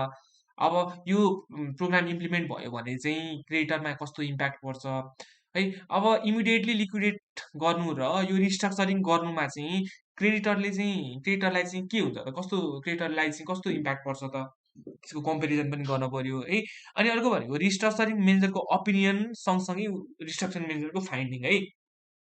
कस्तो फाइन्डिङ भन्दा चाहिँ अब यो प्रोग्राम इम्प्लिमेन्ट गऱ्यौँ भने चाहिँ कम्पनी चाहिँ इन्सल्भेन्ट हुँदैन है भन्ने चाहिँ त्यसको फाइन्डिङ पनि सँगसँगै यो रिपोर्टमा हाम्रो इन्क्लुड गरेको हुनु पर्यो। अब हाम्रो रिस्ट्रक्चरिङ प्रोग्राम भनेको थियौँ नि त्यसको फर्म र स्ट्रक्चर चाहिँ कस्तो हुनु पर्यो त। अब यसको कुनै फिक्स्ड फर्म चाहिँ छैन होइन तर के चाहिँ इन्क्लुड हुन पर्यो भन्दा चाहिँ हाम्रो फ्युचर एक्सन्स र प्रपोजल्सहरूको फुल डिटेल्स हुनु पर्यो है। अनि एक्सप्लानेसन पनि दिनु पर्यो कि रिस्ट्रक्चरिङले चाहिँ क्रेडिटरलाई चाहिँ लिक्विडेसनभन्दा धेरै कसरी बेनिफिट गर्छ भने यसको एक्सप्लानेसन पनि यो हुनु पर्यो। अनि अर्को भनेको चाहिँ कन्फर्मेसन पनि हुनु पर्यो है। कन्फर्मेसन के हुनु पर्यो भन्दा त्यो प्रोग्राम चाहिँ इलिगल छैन अथवा लले प्रोहिबिट गरेको छैन भन्ने हाम्रो कन्फर्मेसन पनि हुनु पर्यो। अनि डिटेल्स हुनु पर्यो यो प्रोग्रामले चाहिँ हाम्रो कम्पनीलाई चाहिँ इन्सल्भेन्सीबाट रेस्क्यु गर्छ भन्ने डिटेल्स हुनु पर्यो। अनि अर्को के पनि हुनु पर्यो भन्दा चाहिँ यो प्रोग्रामले चाहिँ यो इन्क्वायरी अथवा रिस्ट्रक्चरिङ पिरियडमा लागेको एक्सपेन्सहरू र यो इन्क्वायरी अफिसर र रिस्ट्रक्चरिङ म्यानेजरको रिमुनरेसनहरू चाहिँ यो प्रोग्रामले स्टेट गर्न पर्यो है त। अब हामीले यो दफा पनि सक्यौँ। अब दफा 28मा जाउँ हामी। यसले के भन्छ भन्दा चाहिँ कोर्टले रिस्ट्रक्चरिङ प्रोग्राम अप्रुभ गरिसकेपछि यो चाहिँ एकदम म्यान्डेटोरी हुन्छ है। म्यान्डेटोरी कसलाई बाइन्डिङ हुन्छ, कसलाई म्यान्डेटोरी हुँदैन, सेयर होल्डरलाई बाइन्डिङ हुन्छ यो प्रोग्राम, डाइरेक्टर्सलाई बाइन्डिङ हुन्छ र सबै क्रिएटर एक्सेप्ट सेक्युर क्रिएटर है, all creditors except secure creditor उनीहरूले यो प्रोग्राम बाइन्डिङ हुन्छ। अनि अब यो बाइन्डिङ भएको डेटदेखि नै रिस्ट्रक्सन पिरियड चाहिँ इन्ड भएको मानिनेछ भनेको छ। दफा 29मा जाउँ, not to affect secure creditor, यो इम्पोर्टेन्ट छ। दफा 29 र दफा 30 चाहिँ डिटो सिमिलर छन्, थोरै ल्याङ्ग्वेजमा चेन्ज छ, अरू सबै सिमिलर छन्। हेरौँ है त ल। Not to effect secure creditor, यसले के भनेको छ भन्दा नर्मली रिस्ट्रक्चरिङ प्रोग्रामले चाहिँ सेक्युर क्रिएटरलाई चाहिँ आफ्नो सेक्युरिटिज जुन छ नि दिएको त्यसलाई एक्जिक्युट गर्न अथवा इन्फोर्स गर्न चाहिँ प्रिभेन्ट गर्दैन रिस्ट्रक्चरिङ प्रोग्रामले। तर यसको एक्सेप्सन्स के छ, कुन केसमा प्रिभेन्ट गर्न सक्छ भन्दा चाहिँ अब सेक्युर क्रिएटरले नै भोट गर्यो अथवा एग्री गर्यो कि त्यो प्रोग्रामको फेभरमा भोट गर्यो, एग्री गर्यो, अथवा चाहिँ आफ्नो कन्सेन्ट दियो त्यो प्रोग्राम चाहिँ उसलाई चाहिँ एक्सेप्टेबल छ है भनेर चाहिँ कन्सेन्ट दियो भने त्यति बेला चाहिँ उसले एक्जिक्युट गर्न सकेन आफ्नो अथवा इन्फोर्स गर्न सकेन सेक्युरिटी। अनि अर्को भनेको चाहिँ कोर्टले अर्डर गर्यो, कोर्टले के अर्डर गर्यो भन्दा चाहिँ त्यो प्रोग्राम चाहिँ सेक्युर क्रिएटरलाई पनि बाइन्डिङ हुन्छ है भनेर चाहिँ कोर्टले अर्डर गर्यो भने त्यति बेला पनि उसले चाहिँ सेक्युर क्रिएटरले एक्जिक्युट गर्न सकेन। अब कोर्टले कस्तो कस्तो केसमा अर्डर गर्न सक्छ भन्दाखेरि चाहिँ अब यो सेक्युरिटी, त्यो सेक्युर क्रिएटरको सेक्युरिटी चाहिँ इन्फोर्स गर्यो भने चाहिँ यो रिस्ट्रक्चर प्रोग्रामको इम्प्लिमेन्ट गर्दा हुने एचिभमेन्टहरू चाहिँ सब्सटेन्सियल्ली प्रिड्युस गर्छ, हार्म गर्छ, त्यो एचिभमेन्टहरूलाई चाहिँ हार्म गर्छ त्यो इन्फोर्स गर्दैमा भने त्यति बेला कोर्टले चाहिँ सेक्युर क्रिएटरलाई पनि बाइन्डिङ गराइदिन सक्यो होइन। अनि अर्को भनेको चाहिँ हाम्रो यो प्रोग्रामले चाहिँ हाम्रो सेक्युर क्रिएटरलाई चाहिँ एडिक्वेटली चाहिँ प्रोटेक्ट गर्छ, सेक्युर क्रिएटरको राइटलाई चाहिँ प्रोटेक्ट गर्छ। केसँग रिलेटेड भन्दा उसको सेक्युरिटीसँग रिलेटेडलाई को राइटलाई प्रोटेक्ट गर्छ र सँगसँगै सेक्युरिटीलाई पनि प्रोटेक्ट गर्छ त्यो प्रोग्रामले भने चाहिँ सेक्युरिटीको राइटलाई पनि प्रोटेक्ट गर्छ भने यस्तो केसमा पनि कोर्टले अर्डर गर्न सक्यो बाइन्डिङ हुन्छ भनेर भनेपछि हामीले हेऱ्यौँ है त कुन कुन केसमा इफेक्ट हुन्न। नम्बर 1 भनेको सेक्युर क्रिएटरले आफैले एग्री गर्यो यो प्रोग्राम चाहिँ मलाई बाइन्डिङ हुन्छ, यो प्रोग्राम मलाई एक्सेप्टेबल हुन्छ भनेर। अनि अर्को भनेको कोर्टले बाइन्डिङ गराइदियो। कोर्टले कुन कुन केसमा बाइन्डिङ गराइदिने रहेछ, 2टा केसमा बाइन्डिङ गराइदिने रहेछ है त, यो पनि हेऱ्यौँ हामीले। अब दफा 30मा के भनेको छ भन्दा not to effect right of owner of any property or any lessor भनेको छ। लेजर अथवा कुनै पनि प्रपर्टीको राइटमा इफेक्ट गर्न भएन यो रिस्ट्रक्चरिङ प्रोग्रामले भनेको छ। नर्मली त्यही माथिकै ल्याङ्ग्वेज छ है, प्रिभेन्ट गर्दैन, तर यो owner of property use or possessed or own by company or lessor of such property यस्तोलाई चाहिँ एक्जिक्युट गर्नलाई चाहिँ नर्मली प्रिभेन्ट गर्ने छैन। तर कुन कुन केसमा प्रिभेन्ट गर्न सक्नेछ, सेम माथिकै कुरा छ, यो माथिकै कुराहरू डिट्टो। अलिकति त्यो माथि हामीले सेक्युर क्रिएटर्स छौँ भन्ने ल्याङ्ग्वेज छ भने सिधै यो owner of any property used possessed or own by company or lessor of such property भन्ने चाहिँ ल्याङ्ग्वेज चेन्ज गरेको छ है त, अरू सबै सेम होला। दफा 31मा जाउँ, मैले यो दफा 30मा चाहिँ ग्रिन कलर लाएको भनेको चाहिँ ल्याङ्ग्वेजमा चेन्जवाला हो है त। ल दफा 31मा जाउँ। अब रिस्ट्रक्चरिङ म्यानेजरले चाहिँ यो रिस्ट्रक्चरिङ पिरियडको दौरान चाहिँ कम्पनीलाई चाहिँ अपरेट गर्न पर्यो र उसले चाहिँ के हाम्रो पावरहरू चाहिँ एक्सर्साइज गर्न सक्छ भन्दा चाहिँ हेरौँ है त। रिस्ट्रक्चरिङ म्यानेजरले चाहिँ हाम्रो बिजनेस एसेस ट्रान्जेक्सनहरूलाई म्यानेज र कन्ट्रोल गर्न सक्यो। अनि हाम्रो कम्पनीको बिजनेस अथवा कुनै प्रपर्टी कम्पनीकोलाई चाहिँ टर्मिनेट गर्ने, सेल गर्ने अथवा डिस्पोज गर्न सक्ने भयो। तर यसमा अमेन्डमेन्ट भन्दा नि एडिसन के छ भन्दा चाहिँ त्यो हाम्रो यदि 50% or more of total assets चाहिँ सोल्ड गर्न छ अथवा टर्मिनेट गर्न छ भने चाहिँ योसँग रिलेटेड डिसिजन चाहिँ मिटिङ अफ क्रिएटरबाट ल्याउनु पर्यो है त। यो चाहिँ मैले यहाँ क्लास दिएको छु।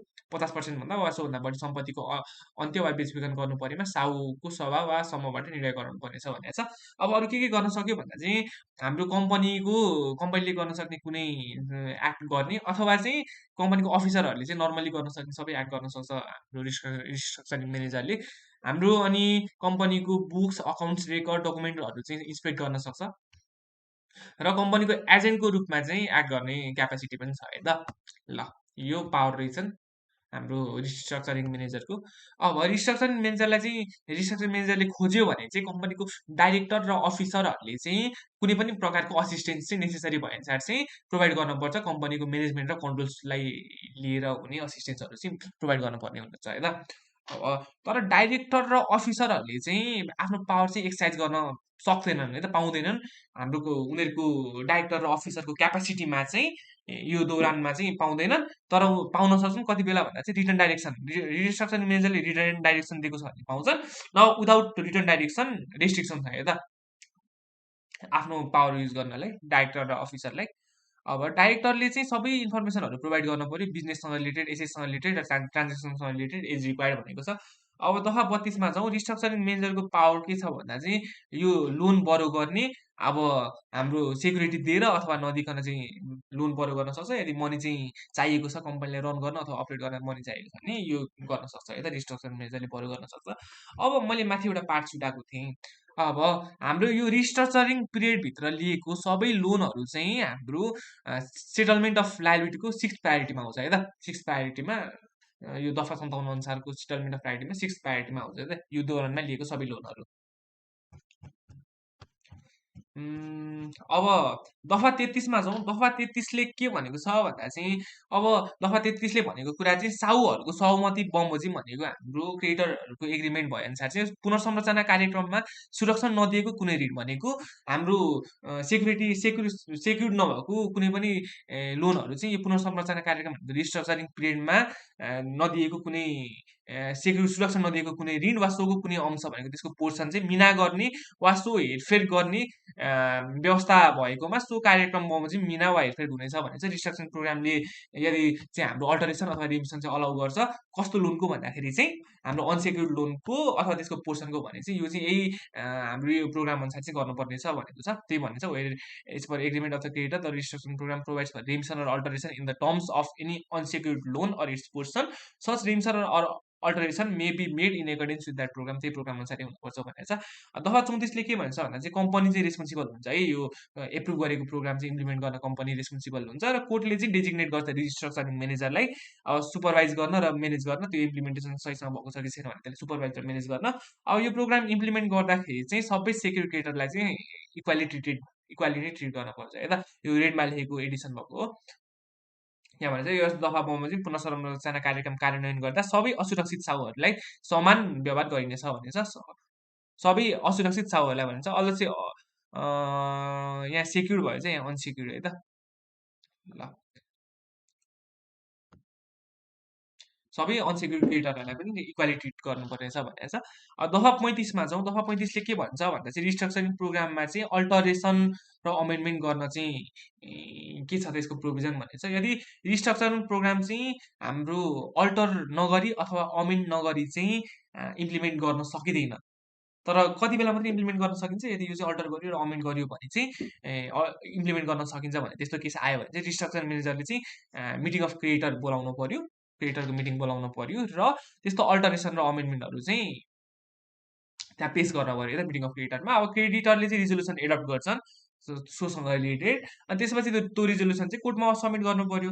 अब कोर्टले रिजनेबल लाग्यो भने अप्रुभ गर्न सक्यो प्रोग्राम होइन। अनि कोर्टले अप्रुभ गरिसकेपछि बल्ल चाहिँ अल्टर र अमेन्डेड प्रोग्राम चाहिँ इम्प्लिमेन्ट हुन्छ है त। अब दफा 36मा जाउँ हामी। दफा 36ले के भन्छ भन्दा चाहिँ टर्मिनेसन अफ रिस्ट्रक्चरिङ प्रोग्राम। कुन कुन केसमा चाहिँ रिस्ट्रक्चरिङ प्रोग्राम टर्मिनेट हुन्छ भन्दाखेरि चाहिँ यदि कम्पनीले चाहिँ अलरेडी इम्प्लिमेन्ट गर्यो रिस्ट्रक्चरिङ प्रोग्राम भने त्यति बेला टर्मिनेट हुन्छ। अनि अर्को भने चाहिँ कोर्टले टर्मिनेट गर्छ है। रिस्ट्रक्चरिङ म्यानेजरले एप्लिकेसन दिएर चाहिँ कोर्टले टर्मिनेट गर्न सक्छ। अब किन एप्लिकेसन दिन सक्छ भन्दा चाहिँ कम्पनीले चाहिँ यो इम्प्लिमेन्ट गर्न चाहिँ फेल गर्यो त्यस्तो बेला एप्लिकेसन दिन सक्यो र त्यति बेला चाहिँ कोर्टले टर्मिनेट गर्न सक्यो रिस्ट्रक्चरिङ म्यानेजरको एप्लिकेसनमा। अब टर्मिनेट गर्यो भने चाहिँ कोर्टले के गर्न पर्यो भन्दा चाहिँ त्यसलाई चाहिँ इमिडिएटली लिक्विडेट हुनको लागि अर्डर पनि दिन सक्यो है त कोर्टले दिन पर्यो। अब चाहिँ हामी च्याप्टर 5 लिक्विडेसन अफ कम्पनी भन्ने हेर्छौँ। अब च्याप्टर 5मा हेर्दाखेरि हामीले के हेरौँ भन्दा चाहिँ जब कोर्टले चाहिँ लिक्विडेट गर्नको लागि अर्डर गर्छ त्यति बेला चाहिँ कोर्टले चाहिँ के पनि अर्डर गर्न पर्यो भन्दा चाहिँ एकजना पर्सनलाई चाहिँ लिक्विडेटरको रूपमा अपोइन्ट गर्न पनि अर्डर गर्न पर्यो। यो अर्डर दिइसकेपछि चाहिँ प्रोसेस अफ लिक्विडेसन चाहिँ हाम्रो स्टार्ट भएको मानिनेछ, यो दफा 37ले भन्छ। अब यो लिक्विडेटरसँग रिलेटेड यो लिक्विडेटर जो अपोइन्ट गर्यो त्योसँग रिलेटेड सबै एक्सपेन्स र रेमुनेसनहरू चाहिँ हाम्रो settlement of liability under section 57मा 7th प्रायोरिटीमा आउँछ है त। अब दफा 38मा जाउँ। दफा 38ले के भन्छ भन्दाखेरि चाहिँ अब लिक्विडेसन प्रोसेस स्टार्ट भइसकेपछि चाहिँ के हुन्छ त भन्ने कुरा हो। डाइरेक्टर र अफिसर्सहरू चाहिँ रिमुभ गरिन्छन्। लिक्विडेटरले चाहिँ सबै म्यानेजमेन्ट पावरहरू चाहिँ के अरे पाउँछ। लिक्विडेटरले चाहिँ कम्पनीको सबै एसेट्स अकाउन्ट बुकहरूलाई चाहिँ कस्टडीमा लिन्छ except assets already with the secure creditors. अब सबै इम्प्लोइजहरूलाई चाहिँ टर्मिनेट गरिन्छ, अल इम्प्लोइज आर टर्मिनेटेड। अब unless the liquidator orders otherwise, लिक्विडेटरले अर्डर गरे बाहेकको केसमा चाहिँ सबै इम्प्लोइहरू चाहिँ टर्मिनेट हुन्छ। दफा 19 अनुसारको इप्सो फ्याक्टो सस्पेन्सन चाहिँ एप्लाई हुन्छ। एप्लाई नहुने केस एक्सेप्सन भनेको चाहिँ अब सेक्युर क्रेडिटरले चाहिँ आफ्नो राइटलाई इम्प्लिमेन्टेसन गर्ने एक्जिक्युट गर्ने यो एक्ट अनुसारको। र अर्को भनेको चाहिँ lessor of any lease property उसले चाहिँ उसको राइट चाहिँ इम्प्लिमेन्टेसन गर्ने यो एक्ट अनुसारको भन्ने छ। यो दुइटा उनीहरूले राइट के अरे इम्प्लिमेन्टेसन गरेको यो दुइटा केस बाहेक चाहिँ अरू सबै केसमा इप्सो फ्याक्टो सस्पेन्ड हुन्छ, ट्रान्जेक्सनहरू सेक्सन 19 एप्लाई हुन्छ भने हो। अब दफा 39मा जाउँ। यसले के भन्छ भन्दा चाहिँ हाम्रो कम्पनीको लिक्विडेसनलाई चाहिँ रिस्ट्रक्चरिङ प्रोग्राममा कन्भर्जन गर्न चाहिँ के गर्नुपर्छ भन्ने छ। यसले चाहिँ के भन्छ भन्दा चाहिँ लिक्विडेटरले चाहिँ कोर्टलाई के गर्न पर्यो, एप्लिकेसन दिन पर्यो है, कोर्टलाई एप्लिकेसन दिन पर्यो अलङ विथ रिजन।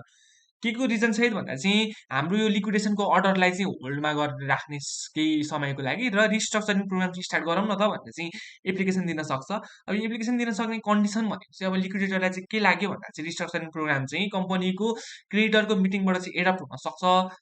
हाम्रो के अरे स्टडीमा बेस्डमा है, स्टडीको बेस्डमा अब के स्टडी गर्यो उसले भन्दा चाहिँ बिजनेस ट्रेसेसहरू स्टडी गर्यो, गुड सर्भिसको नेचरहरू स्टडी गर्यो, मार्केट पोटेन्सियल स्टडी गर्यो। यो स्टडी गरिसकेपछि चाहिँ लिक्विडेटरलाई के लाग्यो, रिस्ट्रक्चरिङ प्रोग्राम चाहिँ कम्पनीको क्रेडिटरको मिटिङबाट एडप्ट गर्न सकिन्छ जस्तो लाग्यो भने चाहिँ कोर्टलाई एप्लिकेसन दिन सक्यो हेर्दा लिक्विडेसनलाई होल्ड गरौँ, रिस्ट्रक्चरिङ स्टार्ट गरौँ भनेर। अब कोर्टले चाहिँ सेटिस्फाई भयो भने चाहिँ कोर्टले के गर्न सक्छ, अर्डर गर्न सक्छ। के को लागि अर्डर गर्न सक्छ भन्दा चाहिँ अर्डर टु सस्पेन्ड, त्यो लिक्विडेसन सस्पेन्ड गर्नलाई अर्डर गर्न सक्छ। जुन प्रिभियसली इस्यु भएको थियो नि त्यसलाई सस्पेन्ड गर्नलाई अर्डर गर्न सक्छ कुनै सर्टेन पिरियड अफ टाइमको लागि, र उसले चाहिँ रिस्ट्रक्चरिङ प्रोग्राम चाहिँ इम्प्लिमेन्ट गर्न को लागि अर्डर दिन सक्छ। अब त्यस्तो अर्डर चाहिँ एकाडेमीले नै इम्प्लिमेन्ट हुन पर्यो है त। अब दफा 40मा जाउँ। Function, duties and power of liquidator के छ त भन्दाखेरि चाहिँ अब लिगल पावरहरू छ, कुनै केस लिगल केसहरू डिफेन्ड गर्ने कम्पनीको बिहाफमा, अपोइन्टमेन्ट पावर छ। अब इम्प्लोइहरूलाई चाहिँ एसिस्ट गर्नको लागि अपोइन्ट गर्ने, लिक्विडेसन वर्कमा एसिस्ट गर्नको लागि इम्प्लोइ अपोइन्ट गर्न सक्छ। अनि अनपेड सेयर क्यापिटलहरू कल गर्न सक्छ, डकुमेन्टहरू एक्जिक्युट गर्न सक्छ, डिट्स कन्ट्र्याक्ट डकुमेन्ट्सहरू कम्पनीको नाममा कम्पनीको सिल युज गर्न सक्छ। बरिङ पावर पनि छ, बरिङ पनि गर्न सक्यो कम्पनीको एसेट्सलाई सेक्युरिटीको रूपमा दिएर। सेल र टर्मिनेसन पावर छ, कम्पनीको प्रोपर्टी सेल गर्न सक्यो, टर्मिनेट गर्न सक्यो कन्ट्र्याक्ट लाइबिलिटिजहरू कम्पनीलाई यदि बेनिफिसियल छ भने। क्रेडिटरसँग चाहिँ क्लेमहरू सेटल गर्न सक्यो है। अनि अर्को डेटरहरूबाट चाहिँ जसले चाहिँ हामीलाई चाहिँ पैसा ओ गरिरहेको छ उनीहरूबाट पनि क्लेम सेटल गर्न सक्यो। अनि अर्को भनेको चाहिँ कम्पनीको एसेट्सलाई बेचेर चाहिँ डिस्ट्रिब्युट गर्न सक्यो ल अनुसार। अब रेसिडुअल पावर भने चाहिँ अरू जो चाहिँ एक्ट नेसेसरी छ नि कम्पनीलाई वाइन्डिङ अप गर्न, त्यो एक्टहरू गर्न सक्यो है त। अनि कम्पनीको प्रपर्टीहरू चाहिँ यदि कसैले युज गरिरहेछ अथवा चाहिँ अरूको पोजिसनमा छ भने त्यो पनि रिकभर गर्न सक्यो। अब त्यस्तो प्रपर्टी रिकभर गर्नलाई लिगल केस पनि लाउन सक्यो, अथवा चाहिँ इलिगल अथवा भोइड ट्रान्जेक्सनमा इन्भल्भ भएको मनी प्रपर्टी रिकभर गर्नको लागि केस फाइल पनि गर्न सक्यो। यता ड्युटिजहरू के छ भन्दा चाहिँ एसेट्स म्यानेजमेन्ट भनेको कलेक्ट, प्रोटेक्ट, सेल कम्पनीको एसेट्सलाई, एक्जामिनेसन अफ अफेयर भनेको हाम्रो बिजनेस र फाइनेन्सियल कन्डिसनलाई चाहिँ एक्जामिन गर्ने, कम्पनीको क्रेडिटरको क्लेमहरू एक्सेप्ट गर्ने है। अनि एसेट्स बेचेर चाहिँ त्यो प्रायोरिटी अनुसार चाहिँ डिस्ट्रिब्युट गर्ने प्रोसिड्सहरूलाई। अनि क्रेडिटरको मिटिङ बोलाउने र कन्डक्ट गर्ने। अनि रिपोर्टहरू चाहिँ प्रिपेड गर्ने आफूले लिएको एक्सनहरूमा, र त्यसलाई चाहिँ कोर्टलाई र अफिसलाई सबमिट गर्ने। अब क्यान्सल कम्पनीको रेजिस्ट्रेसन क्यान्सलेसनमा फेसिलिटेट गर्ने, फ्रडमा इन्भेस्टिगेट गर्ने। अब fraud, cheating, deception, director, employee, share होल्डरहरूले चाहिँ अथवा कसैले चाहिँ त्यस्तोमा फ्रड, चिटिङ, डिसेप्सनहरू गरेछ भने त्यसमा इन्क्वायर गर्ने, लिगल एक्सनहरू चाहिँ इनिसिएट गर्ने जहाँ रिक्वायर्ड छ। अब यो कम्पनी सँग चाहिँ सफिसियन्ट फन्ड छैन भने चाहिँ लिक्विडेटरको एक्सपेन्स रिम्युनेसन तिर्न सफिसियन्ट फन्ड छैन भने पनि लिक्विडेटरले चाहिँ उसको ड्युटिज र पावरहरू चाहिँ एक्सर्साइज गरिराख्नु पर्यो, ड्युटी पर्फर्म गर्नु पर्यो। अब लिक्विडेटरले चाहिँ डिफिकल्टी फेस गर्यो आफ्नो पावर एक्सर्साइज गर्न अथवा ड्युटी पर्फर्म गर्न भने चाहिँ उसले चाहिँ कोर्टमा चाहिँ एप्लाई गर्न सक्छ, डिसी may apply to the court है। अनि त्यहाँदेखि कोर्टले चाहिँ त्यस्तो डिफिकल्टी चाहिँ रिमुभ गर्न सक्छ यदि एप्लिकेसन रिजनेबल लाग्यो भने। अब कुनै पनि इन्सल्भेन्ट कम्पनीले चाहिँ कुनै पनि एक्ट पर्फर्म गर्नु पर्यो जुन चाहिँ क्रेडिटरको लागि बेनिफिसियल छ भने क्रेडिटरले पैसा चाहिँ दिन सक्छ है त लिक्विडेटरको लागि, त्यो काम गर्नको लागि जुन काम चाहिँ बेनिफिसियल छ। अब त्यो पैसा दियो, अब त्यो पैसा चाहिँ जुन दिएको पैसा छ नि त्यो कामबाट रिसिभ भएको प्रोसिडबाट चाहिँ त्यस्तो पैसा चाहिँ तिर्न पर्यो त्यो क्रेडिटरलाई। अब अझै पैसा बाँकी बचिरह्यो त्यो कामबाट भने अब अरू क्रेडिटरले पनि के गर्न सक्छन्, कोर्टलाई एप्लाई गर्न सक्छन् त्यहाँ कामबाट बचेको पैसाबाट चाहिँ हामीलाई पेमेन्ट दिए भनेर है। अनि कोर्टले के गर्न सक्छ भन्दा चाहिँ कोर्टले चाहिँ पेमेन्ट अर्डर गर्न सक्छ यदि कोर्टलाई चाहिँ के लाग्यो भन्दा चाहिँ त्यो रिपेमेन्ट अफ लोन चाहिँ रिजनेबल लाग्यो, अरू क्रेडिटरलाई पनि पेमेन्ट गर्न रिजनेबल लाग्यो भने उसले चाहिँ के गर्न सक्छ, अर्डर गर्न सक्छ है त। अब हामी जाउँ दफा 42 मा जाउँ। अब प्रोग्रेस रिपोर्ट चाहिँ सेन्ड गर्न पर्यो है त लिक्विडेटरले चाहिँ अब आफ्नो अपोइन्टमेन्ट भएको 3 महिनाभित्र चाहिँ कोर्टलाई र अफिसलाई चाहिँ प्रोग्रेस रिपोर्ट सेन्ड गर्न पर्यो। यो रिपोर्टको कन्टेन्टहरू के छन् भनेर हेरौँ हामी। यो हेर्नुभन्दा अगाडि हामी के हेरौँ भन्दा चाहिँ यो रिपोर्ट प्रिपेयर गर्नुभन्दा अगाडि र टाइम टु टाइम चाहिँ लिक्विडेटरले के गर्न पर्यो, मिटिङ अफ क्रेडिटर चाहिँ बोलाइराख्न पर्यो। अब दफा 21 को 2 र 3 लाई चाहिँ को रिक्वायरमेन्टहरूलाई फुलफिल गर्दै त्यसमा के भन्छ एडभान्स नोटिस दिन पर्यो, टेलिफ्याक्स, इमेलहरूबाट दिन पर्यो भन्नेवाला कुरा हो। अब यो मिटिङ चाहिँ कसले चेयर गर्छ? लिक्विडेटरले चेयर गर्छ। Other matters related to meeting shall be govern by section 25 is applicable भनेको छ है त। दफा 24ले भनेअनुसार नै अब अरू जे म्याटर छ नि त्यो चाहिँ दफा 24ले नै गभर्न गर्छ भनेको छ। अब यो जुन मिटिङ अफ क्रेडिटर भयो नि, यो मिटिङ अफ क्रेडिटरले चाहिँ के गर्न सक्छ भन्दा चाहिँ 5 जना क्रेडिटरको एउटा कमिटी फर्म गर्न सक्छ। केको लागि? लिक्विडेटरलाई एसिस्ट गर्नको लागि। अनि यो कमिटीको स्कोप, वर्क अनि प्रोसिडियरहरू चाहिँ क्रेडिटरको मिटिङबाट नै के भएको हुन्छ भन्दा चाहिँ फिक्स भएको हुन्छ है त। ल हामी back to content of report. Progress report send गर्नुपर्छ विदिन 3 महिना भनेको थियौँ अपोइन्टमेन्टको। अब के हुन्छ यो कन्टेन्ट अफ प्रोग्रेस रिपोर्ट भन्दा चाहिँ हाम्रो कम्पनीको इस्युड क्यापिटल कति छ, सब्सक्राइब क्यापिटल कति छ, पेड अप क्यापिटल कति छ, हाम्रो कम्पनीको एसेट्स र लायबिलिटिजहरूको एस्टिमेटेड भेल्यू कति हो, लिक्विडेटरको ओपिनियन है, कम्पनीको हाम्रो फाइनेन्सियल फेलियर हुनुमा रिजन के छ, त्यसमा लिक्विडेटरको ओपिनियन के हो है। अनि फर्दर इन्क्वायरी गर्न पर्यो कम्पनीको अपरेसनमा, यस्तो सेयर होल्डर डाइरेक्टरमा भनेको यसमा लिक्विडेटरको ओपिनियन के छ। अनि अर्को भने चाहिँ अरू कुनै पनि रिलेभेन्ट म्याटर जुन चाहिँ लिक्विडेटरलाई चाहिँ के लाग्छ भन्दा नेसेसरी लाग्छ भने त्यस्तो म्याटरहरू पनि यो रिपोर्टको कन्टेन्ट बन्न सक्यो है त। अब हाम्रो डेट क्लेम सबमिट गर्ने टाइम लिमिट के छ त भन्दा चाहिँ 15 दिनको टाइम लिमिट छ डेट क्लेम सबमिट गर्ने। अब के दिन पर्यो भन्दा लिक्विडेटरले चाहिँ 15 दिनको नोटिस दिन पर्यो। कसलाई? क्रेडिटरलाई नोटिस दिन पर्यो उनीहरूको डेट क्लेम सबमिट गर्नको लागि प्रिस्क्राइब फर्मेटमा। अब एटलिस्ट 2 पटक नोटिस पनि दिन पर्यो नेसनल लेभल डेली न्युज पेपरमा है। डेली न्युज पेपर एटलिस्ट 2 पटक नोटिस पनि दिन पर्यो। यो टाइम लिमिट सकिसकेपछि चाहिँ क्लेम चाहिँ रिजेक्ट हुन्छन् है। क्लेम चाहिँ यो टाइम लिमिटमा सबमिट नभएको सबै रिजेक्ट गर्न सक्छ लिक्विडेटरले। अब कुन ढिलो क्लेम आएको कुन क्लेमहरू एक्सेप्ट हुन सक्छ भन्दा चाहिँ क्रेडिटरले चाहिँ रिजनेबल जस्टिफिकेसन सहित चाहिँ एप्लाई गर्यो भने र उसलाई चाहिँ लिक्विडेटरलाई सेटिस्फाई भयो भने लेट क्लेम पनि एक्सेप्ट हुन सक्छन् है त। यो मैले त चार्टमा बनाएको छु। ल दफा अब 46 मा जाउँ। यसले के भनेको छ भन्दा कोर्टको पावर के छ त? हाम्रो लिक्विडेसनसँग रिलेटेड अर्डर गर्नको चाहिँ कोर्टको के पावर छ हेर्छौँ है त। कोर्टले चाहिँ के गर्न सक्छ भन्दा चाहिँ लिक्विडेसन नै सस्पेन्ड अथवा टर्मिनेट गर्न सक्यो। कम्पनीको एसेट्सहरू चाहिँ लिक्विडेटरलाई ह्यान्डओभर गर्न सक्यो। अनि हाम्रो pay any call made for payment of इन्स्टलमेन्टको लागि आएको कलहरूको पेमेन्ट गर्न सक्यो। अब कुनै पनि हाम्रो के भयो कोर्टलाई भन्दा चाहिँ कुनै पनि पर्सनले चाहिँ कम्पनीको प्रोपर्टी युज गरिरहेछ, पोजेस गरिरहेछ भन्ने रिलेटेड चाहिँ डाउट भयो भने चाहिँ त्यस्तो पोजेसिङ अथवा युज गर्नेको लागि चाहिँ स्टप गर्न सक्यो कोर्टले। अनि अर्को भनेको पछि अर्को के छ भन्दा चाहिँ हाम्रो लिक्विडेटरको फङ्सन, ड्युटिज एन्ड पावरमा चाहिँ कुनै पनि अब्स्ट्रक्सन कज गर्यो, हाम्रो यो एक्सर्साइज गर्दाखेरि फङ्सन, ड्युटी, पावर एक्सर्साइज गर्दा कुनै अब्स्ट्रक्सन आयो भने चाहिँ त्यस्तो पर्सन जसले अब्स्ट्रक्सन कज गर्यो त्यस्तोलाई चाहिँ एरेस्ट गर्न पनि कोर्टले अर्डर दिन सक्छ। कोर्टले चाहिँ यो कुरामा अर्डर दिन सक्दैन लिक्विडेसनको कुरामा। अब हामी जाउँ दफा 47।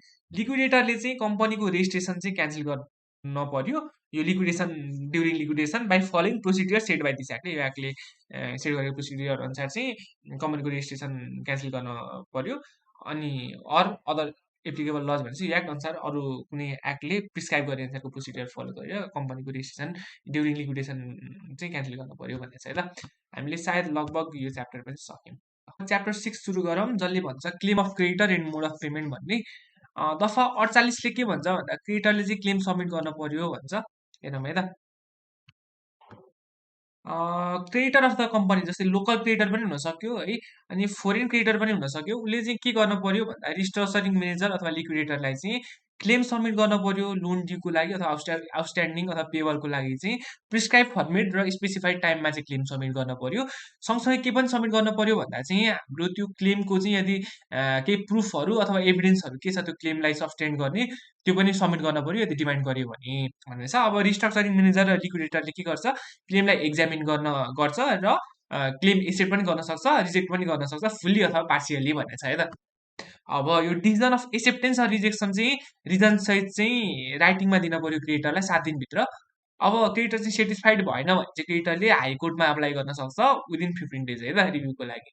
अब यहाँ माथि मैले भने नि क्लेम चाहिँ सबमिट गर्नुपर्छ क्रेडिटरले भनेर। हो। अब कुनै पनि कम्पनी यो कम्पनी जुन चाहिँ हाम्रो इन्सल्भेन्ट भएको छ नि, त्यसले चाहिँ लोन बरो गर्यो। कन्डिसन के थियो भन्दा चाहिँ इन्ट्रेस्ट पे गर्ने है, इन्ट्रेस्ट पे गर्ने कन्डिसन थियो। अनि के भयो भन्दा चाहिँ त्यो इन्ट्रेस्ट पनि चाहिँ के गर्न सक्छ नि, यो क्लेममा चाहिँ इन्क्लुड गर्न सकिन्छ भन्ने छ है त। इन्ट्रेस्ट पे गर्ने कन्डिसन सहित चाहिँ लोन लिएको थियो भने चाहिँ त्यो इन्ट्रेस्ट पनि यो उसमा चाहिँ राख्न सक्यो, क्लेममा राख्न सक्यो। तर no interest is allowed after the court orders liquidation or approve restructuring program भनेको छ। कोर्टले लिक्विडेसन अर्डर गर्यो लिक्विडेसन गर्नको लागि, अथवा रिस्ट्रक्चरिङ प्रोग्राम अप्रुभ गर्यो भने त्यो दिन पछिको इन्ट्रेस्ट चाहिँ क्लेम गर्न पाएन भन्छ। त्योभन्दा अगाडिसम्मको चाहिँ क्लेम गर्न पायो, त्यो दिन पछिको चाहिँ क्लेम गर्न पाएन।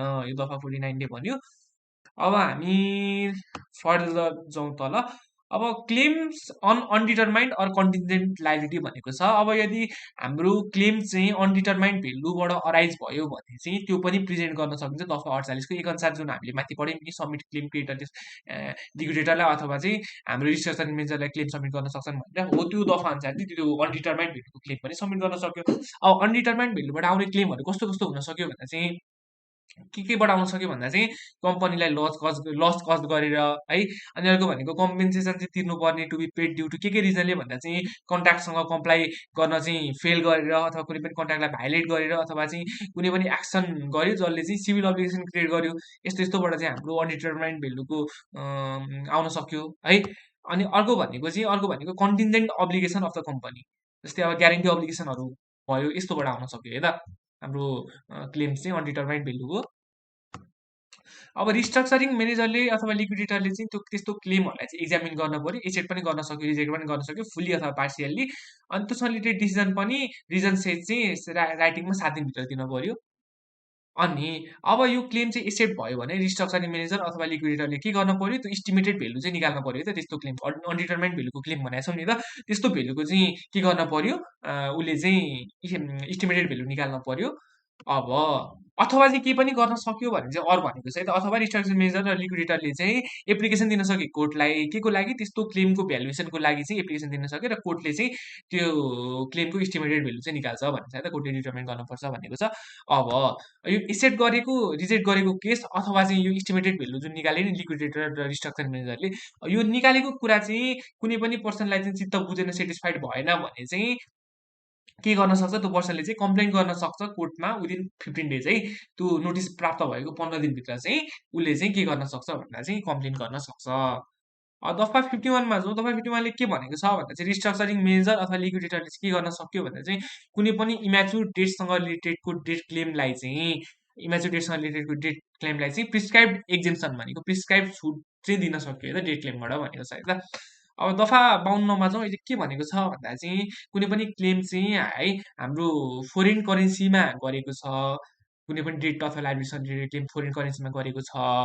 अनि त्यो यस्तो चाहिँ कसरी सेटल गर्न पर्यो भन्दा चाहिँ त्यसको भेल्यु हामीले कुन दिन क्यालकुलेट गर्ने, त्यसलाई चाहिँ नेपाली करेन्सीमा क्यालकुलेट गर्न पर्यो। त्यस्तो भेल्युलाई चाहिँ अब कुन दिनको एक्सचेन्ज रेट लाउने भन्दा चाहिँ एनआरबीले फिक्स गरेको जुन दिन एप्लिकेसन दिएको छ नि कोर्टमा चाहिँ के को लागि एप्लिकेसन दिएको छ, लिक्विडेसनको लागि, इन्सल्भेन्सीको लागि अथवा रिस्ट्रक्सनको लागि जुन दिन एप्लिकेसन दिएको छ त्यो दिनको एनआरबीले फिक्स गरेको एक्सचेन्ज रेट है, त्यो युज गरेर फोरेन करेन्सीको लायबिलिटीलाई नेपाली करेन्सीमा ल्याउनु पर्यो भनेको छ। ल दफा 53 यसले के भन्छ, दफा 53ले एडजस्टमेन्ट अफ डेट भनेको छ। कम्पनी जुन इन्सल्भेन्ट भयो र क्रेडिटर जसले चाहिँ हाम्रो कम्पनीको अगेन्स्टमा डेट क्लेम गरेको छ, यदि यो दुईजना बिच चाहिँ कुनै पनि ट्रान्जेक्सनहरू भएको छ भने चाहिँ डेट क्लेम अथवा ट्रान्जेक्सन चाहिँ एडजस्ट हुनुपर्छ है त। अब सबसे सुरुमा यसको स्टेप्सहरू छ। स्टेप्सहरू के छ भन्दाखेरि चाहिँ अब मानौँ हाम्रो चाहिँ हामीले के डिटर्माइन गर्न पर्यो भन्दा चाहिँ यो क्रेडिटरले चाहिँ हामीलाई यो कम्पनी जो इन्सल्भेन्ट हुन लागेको छ त्यसलाई पैसा तिर्न बाँकी छ भने चाहिँ त्यो डिटर्माइन गर्न पर्यो। पैसा तिर्न बाँकी छ, क्रेडिटरले नै कुनै अरू नै ट्रान्जेक्सनमा पैसा तिर्न बाँकी छ भने त्यो डिटर्माइन गर्न पर्यो भनेको determine amount due to be paid by one party to another. अब स्टेप 2मा के गर्न पर्यो भन्दा चाहिँ जुन डेट क्लेम गरेको छ नि क्रेडिटरले, यो डेट क्लेमबाट चाहिँ उसले तिर्नुपर्ने, उसले कम्पनीलाई तिर्नुपर्ने पैसा घटाइदिने, त्यो जुन अमाउन्ट पेएबल छ त्यो घटाइदिने। अनि स्टेप 3मा जुन यो नेट ब्यालेन्स आयो नि, यो पेएबल माइनस रिसिभेबल गरेर जुन नेट ब्यालेन्स आयो यसलाई मात्रै डेट क्लेम गर्ने भनेको छ है त। नेट ब्यालेन्सलाई डिडक्सन गरिसकेपछि आएको नेट ब्यालेन्स चाहिँ बल्ल डेट क्लेमको रूपमा क्लेम गर्ने भनेको छ। यो स्टेपको समरी भनेको चाहिँ डेट क्लेम भनेको net of receivable in payable हो है त। अब यो company which has become insolvent भनेको के हो त? यो एक्ट यो सेक्सनमा स्पेसिफिक सेक्सनमा एक्सपेन्सन नोटमा के भनेको छ भन्दा company against which application has been file in court for restructuring or liquidation. Restructuring अथवा लिक्विडेसनको लागि चाहिँ एप्लिकेसन फाइल भएको छ नि त्यस्तो कम्पनी चाहिँ कम्पनी विच हेज बिकम इन्सल्भेन्ट हो। यो दफा 53 को एक्सप्लेनेसनमा भनेको छ है त। अब यो माथिको जुन स्टेप भने नि यो summary of step debt claim is called net of receivable and payable हो। यो नेट चाहिँ कसले गर्न पाउँदैन, यो माथिको एडजस्टमेन्ट चाहिँ कसले चाहिँ क्लेम गर्न पाउँदैन, यो माथिको सेट अफ कसले क्लेम गर्न पाउँदैन भन्ने कुरा छ।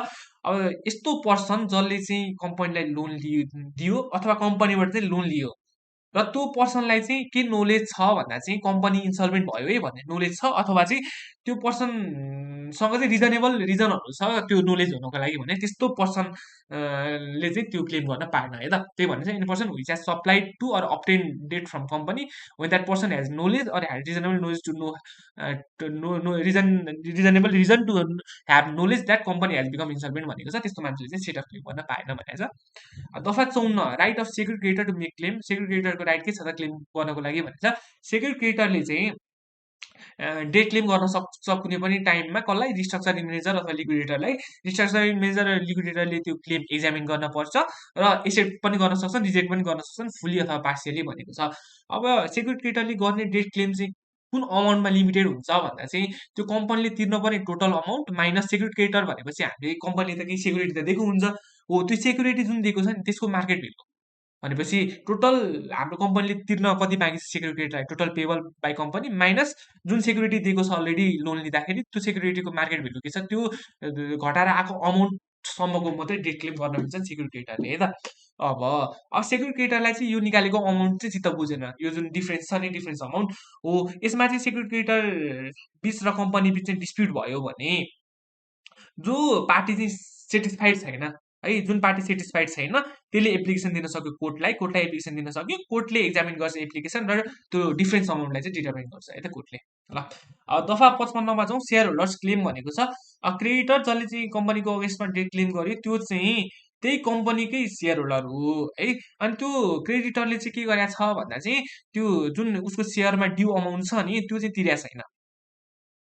जुन कम्पनी इन्सल्भेन्ट भएको त्यही कम्पनीको चाहिँ सेयर होल्डर हो र त्यसको तिर्नुपर्ने सेयरमा ड्यू अमाउन्ट तिरेको छैन।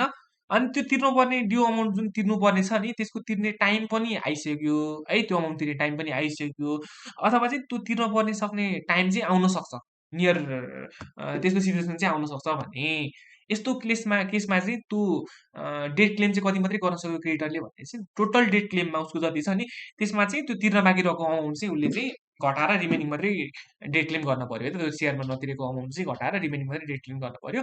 त्यो सेयरसँग रिलेटेड जति त्योसँग रिलेटेडको एक्सटेन्डको अमाउन्ट चाहिँ क्लेम गर्न सक्दैन र त्यो क्लेम एक्सेप्ट हुँदैन भनेको छ।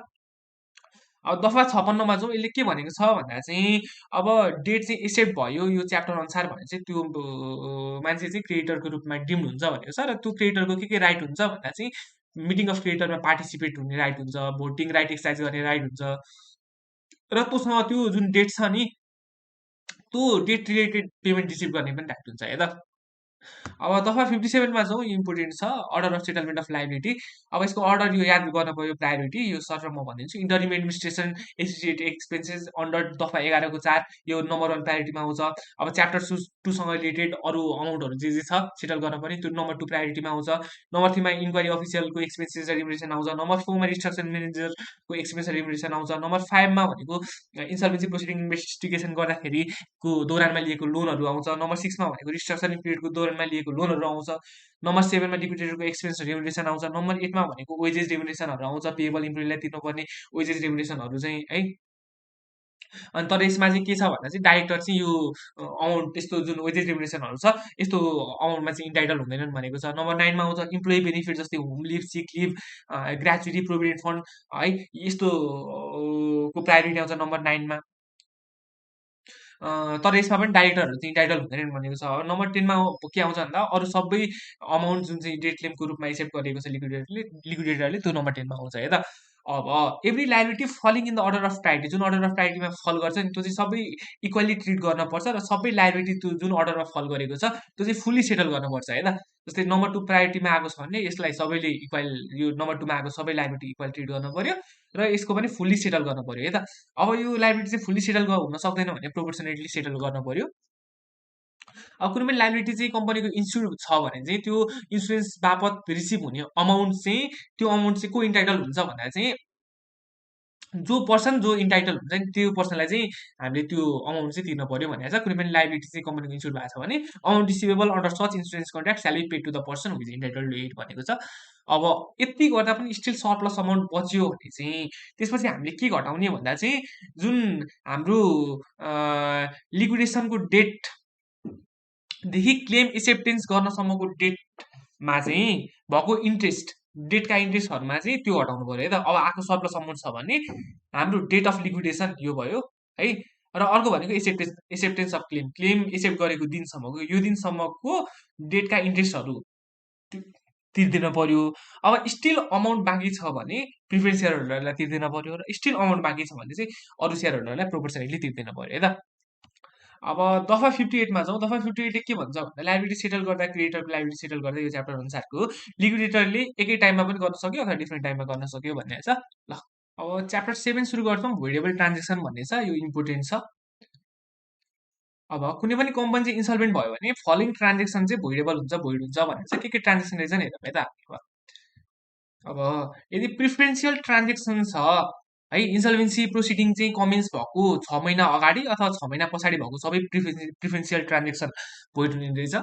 अनि अर्को भनेको एसोसिएट पर्सनसँग भएको प्रिफरेन्सियल ट्रान्जेक्सन है within 1 year before end 1 year after of commencement of insolvency proceeding, यो पनि हाम्रो भोइड हुने रहेछ। अब प्रिफरेन्सियल ट्रान्जेक्सन भनेको के हो त यो हेरौँ है त, यसको एक्सप्लानेसन हेरौँ। अब हाम्रो लिक्विडेसन भएको बेला चाहिँ सेक्युर क्रेडिटर बाहेक अरू जो क्रेडिटर छन् नि तिनीहरूले चाहिँ जुन अमाउन्ट डेटको क्लेमको रूपमा क्लेम गर्न सक्थे होइन हो, त्यो अमाउन्ट भन्दा धेरै पैसा तिर्ने प्रोभिजन सहित भएको ट्रान्जेक्सन नै प्रिफरेन्सियल ट्रान्जेक्सन हो है। यसको नेपाली भर्जन अलिक सजिलो होला। यसले के भनेको छ भन्दाखेरि चाहिँ कम्पनी खारेज हुँदाका बखत सुरक्षित साहु बाहेकका अन्य साहुले भनेको creditors other than secure creditors company उप दाबी गरेको भए जति रकम पाउन सक्यो सोभन्दा बढी भुक्तानी पाउने गरी भएको कारोबार सम्झाउनु पर्छ भन्ने चाहिँ हो भनेको प्रिफरेन्सियल ट्रान्जेक्सन भयो। यसमा दुईवटा केस हेऱ्यौँ हामीले, 6 मन्थ र 1 इयरवाला। 6 मन्थ नर्मल, 1 इयर भनेको एसोसिएट पर्सनवाला। अब अन्डर भ्यालु ट्रान्जेक्सन छ भने अन्डर भ्यालु ट्रान्जेक्सन कति within 1 year before end after of commencement of insolvency proceeding है, 1 वर्ष अगाडि 1 वर्ष पछाडि इन्सल्भेन्सी प्रोसिडिङ कमेन्स भएको। अब अन्डर भ्यालु ट्रान्जेक्सन भनेको यसको एक्सप्लानेसन हेरौँ। Transaction in relation to which company has received a value lower than prevailing market value भन्दा कम भेल्युमा भएको ट्रान्जेक्सन भयो एउटा। अथवा अर्को भनेको चाहिँ के हुन सक्यो भन्दा चाहिँ कुनै भेल्यु नै रिसिभ गरेन क्या, कुनै केही रिसिभै गरेन तर उसले कन्सिडरेसन चाहिँ दियो है, कम्पनीले कन्सिडरेसन चाहिँ दियो अर्को पार्टीलाई ट्रान्जेक्सनको रूपमा, तर आफूले चाहिँ केही रिसिभ गरेन क्या हो, त्यस्तो पनि अन्डर भ्यालु ट्रान्जेक्सन भयो। अब अर्को भनेको फ्रडुलेन्ट ट्रान्जेक्सन है। फ्रडुलेन्ट ट्रान्जेक्सन चाहिँ within 2 year before after of commencement of insolvency proceeding. अब फ्रडुलेन्ट ट्रान्जेक्सन चाहिँ भनेको के हो, यसको एक्सप्लानेसन हेरौँ। फ्रडुलेन्ट ट्रान्जेक्सन भनेको transaction in related to assets of the कम्पनीको एसेटसँग रिलेटेडको ट्रान्जेक्सन। कस्तो मोटिभले, अल्टरनेटिभ मोटिभले के गर्ने इन्टेन्सन छ त भन्दा क्रेडिटरलाई चिट गर्ने इन्टेन्सन छ, अथवा चाहिँ क्रेडिटरलाई गर्ने पेमेन्टमा डिले गर्ने इन्टेन्सन छ, अथवा चाहिँ क्रेडिटरको राइट्समा प्रिज्युस गर्ने हार्म गर्ने इन्टेन्सन छ भने त्यस्तो चाहिँ फ्रडुलेन्ट ट्रान्जेक्सन भयो। भनेपछि हामीले के पढ्यौँ, 3टा पढ्यौँ है भोइडेबल ट्रान्जेक्सनमा। एउटा प्रिफरेन्सियल ट्रान्जेक्सन, अर्को अन्डर भ्यालु ट्रान्जेक्सन, र अर्को फ्रडुलेन्ट ट्रान्जेक्सन। प्रिफरेन्समा पनि 2टा 6 महिना र 1 वर्ष। 1 वर्ष एसोसिएट पर्सनवाला भयो, अन्डर भ्यालु भनेको 1 वर्षवाला भयो, र फ्रडुलेन्ट भनेको 2 वर्षवाला भयो। हाम्रो यति भएपछि सक्यो र एक्सप्लेनेसन पनि लेखिदिनु पर्यो। अब हामी जाउँ। अब लिक्विडेटरले चाहिँ के गर्न पर्छ, एप्लिकेसन दिन पर्यो कोर्टमा है। यो माथिको ट्रान्जेक्सनहरूलाई चाहिँ भोइड डिक्लेयर गर्नको लागि चाहिँ एप्लिकेसन दिन पर्यो कोर्टमा। लिक्विडेटरले के पनि प्रुभ गर्न पर्यो भन्दा चाहिँ कम्पनी चाहिँ इन्सल्भेन्ट थियो है, यो ट्रान्जेक्सन हुँदाखेरि चाहिँ क्यारी गर्दाखेरि चाहिँ इन्सल्भेन्ट थियो, अथवा चाहिँ कम्पनी चाहिँ यही ट्रान्जेक्सनहरू क्यारी गरेको रिजनले चाहिँ इन्सल्भेन्ट भएको है भनेर चाहिँ प्रुभ पनि गर्न पर्यो।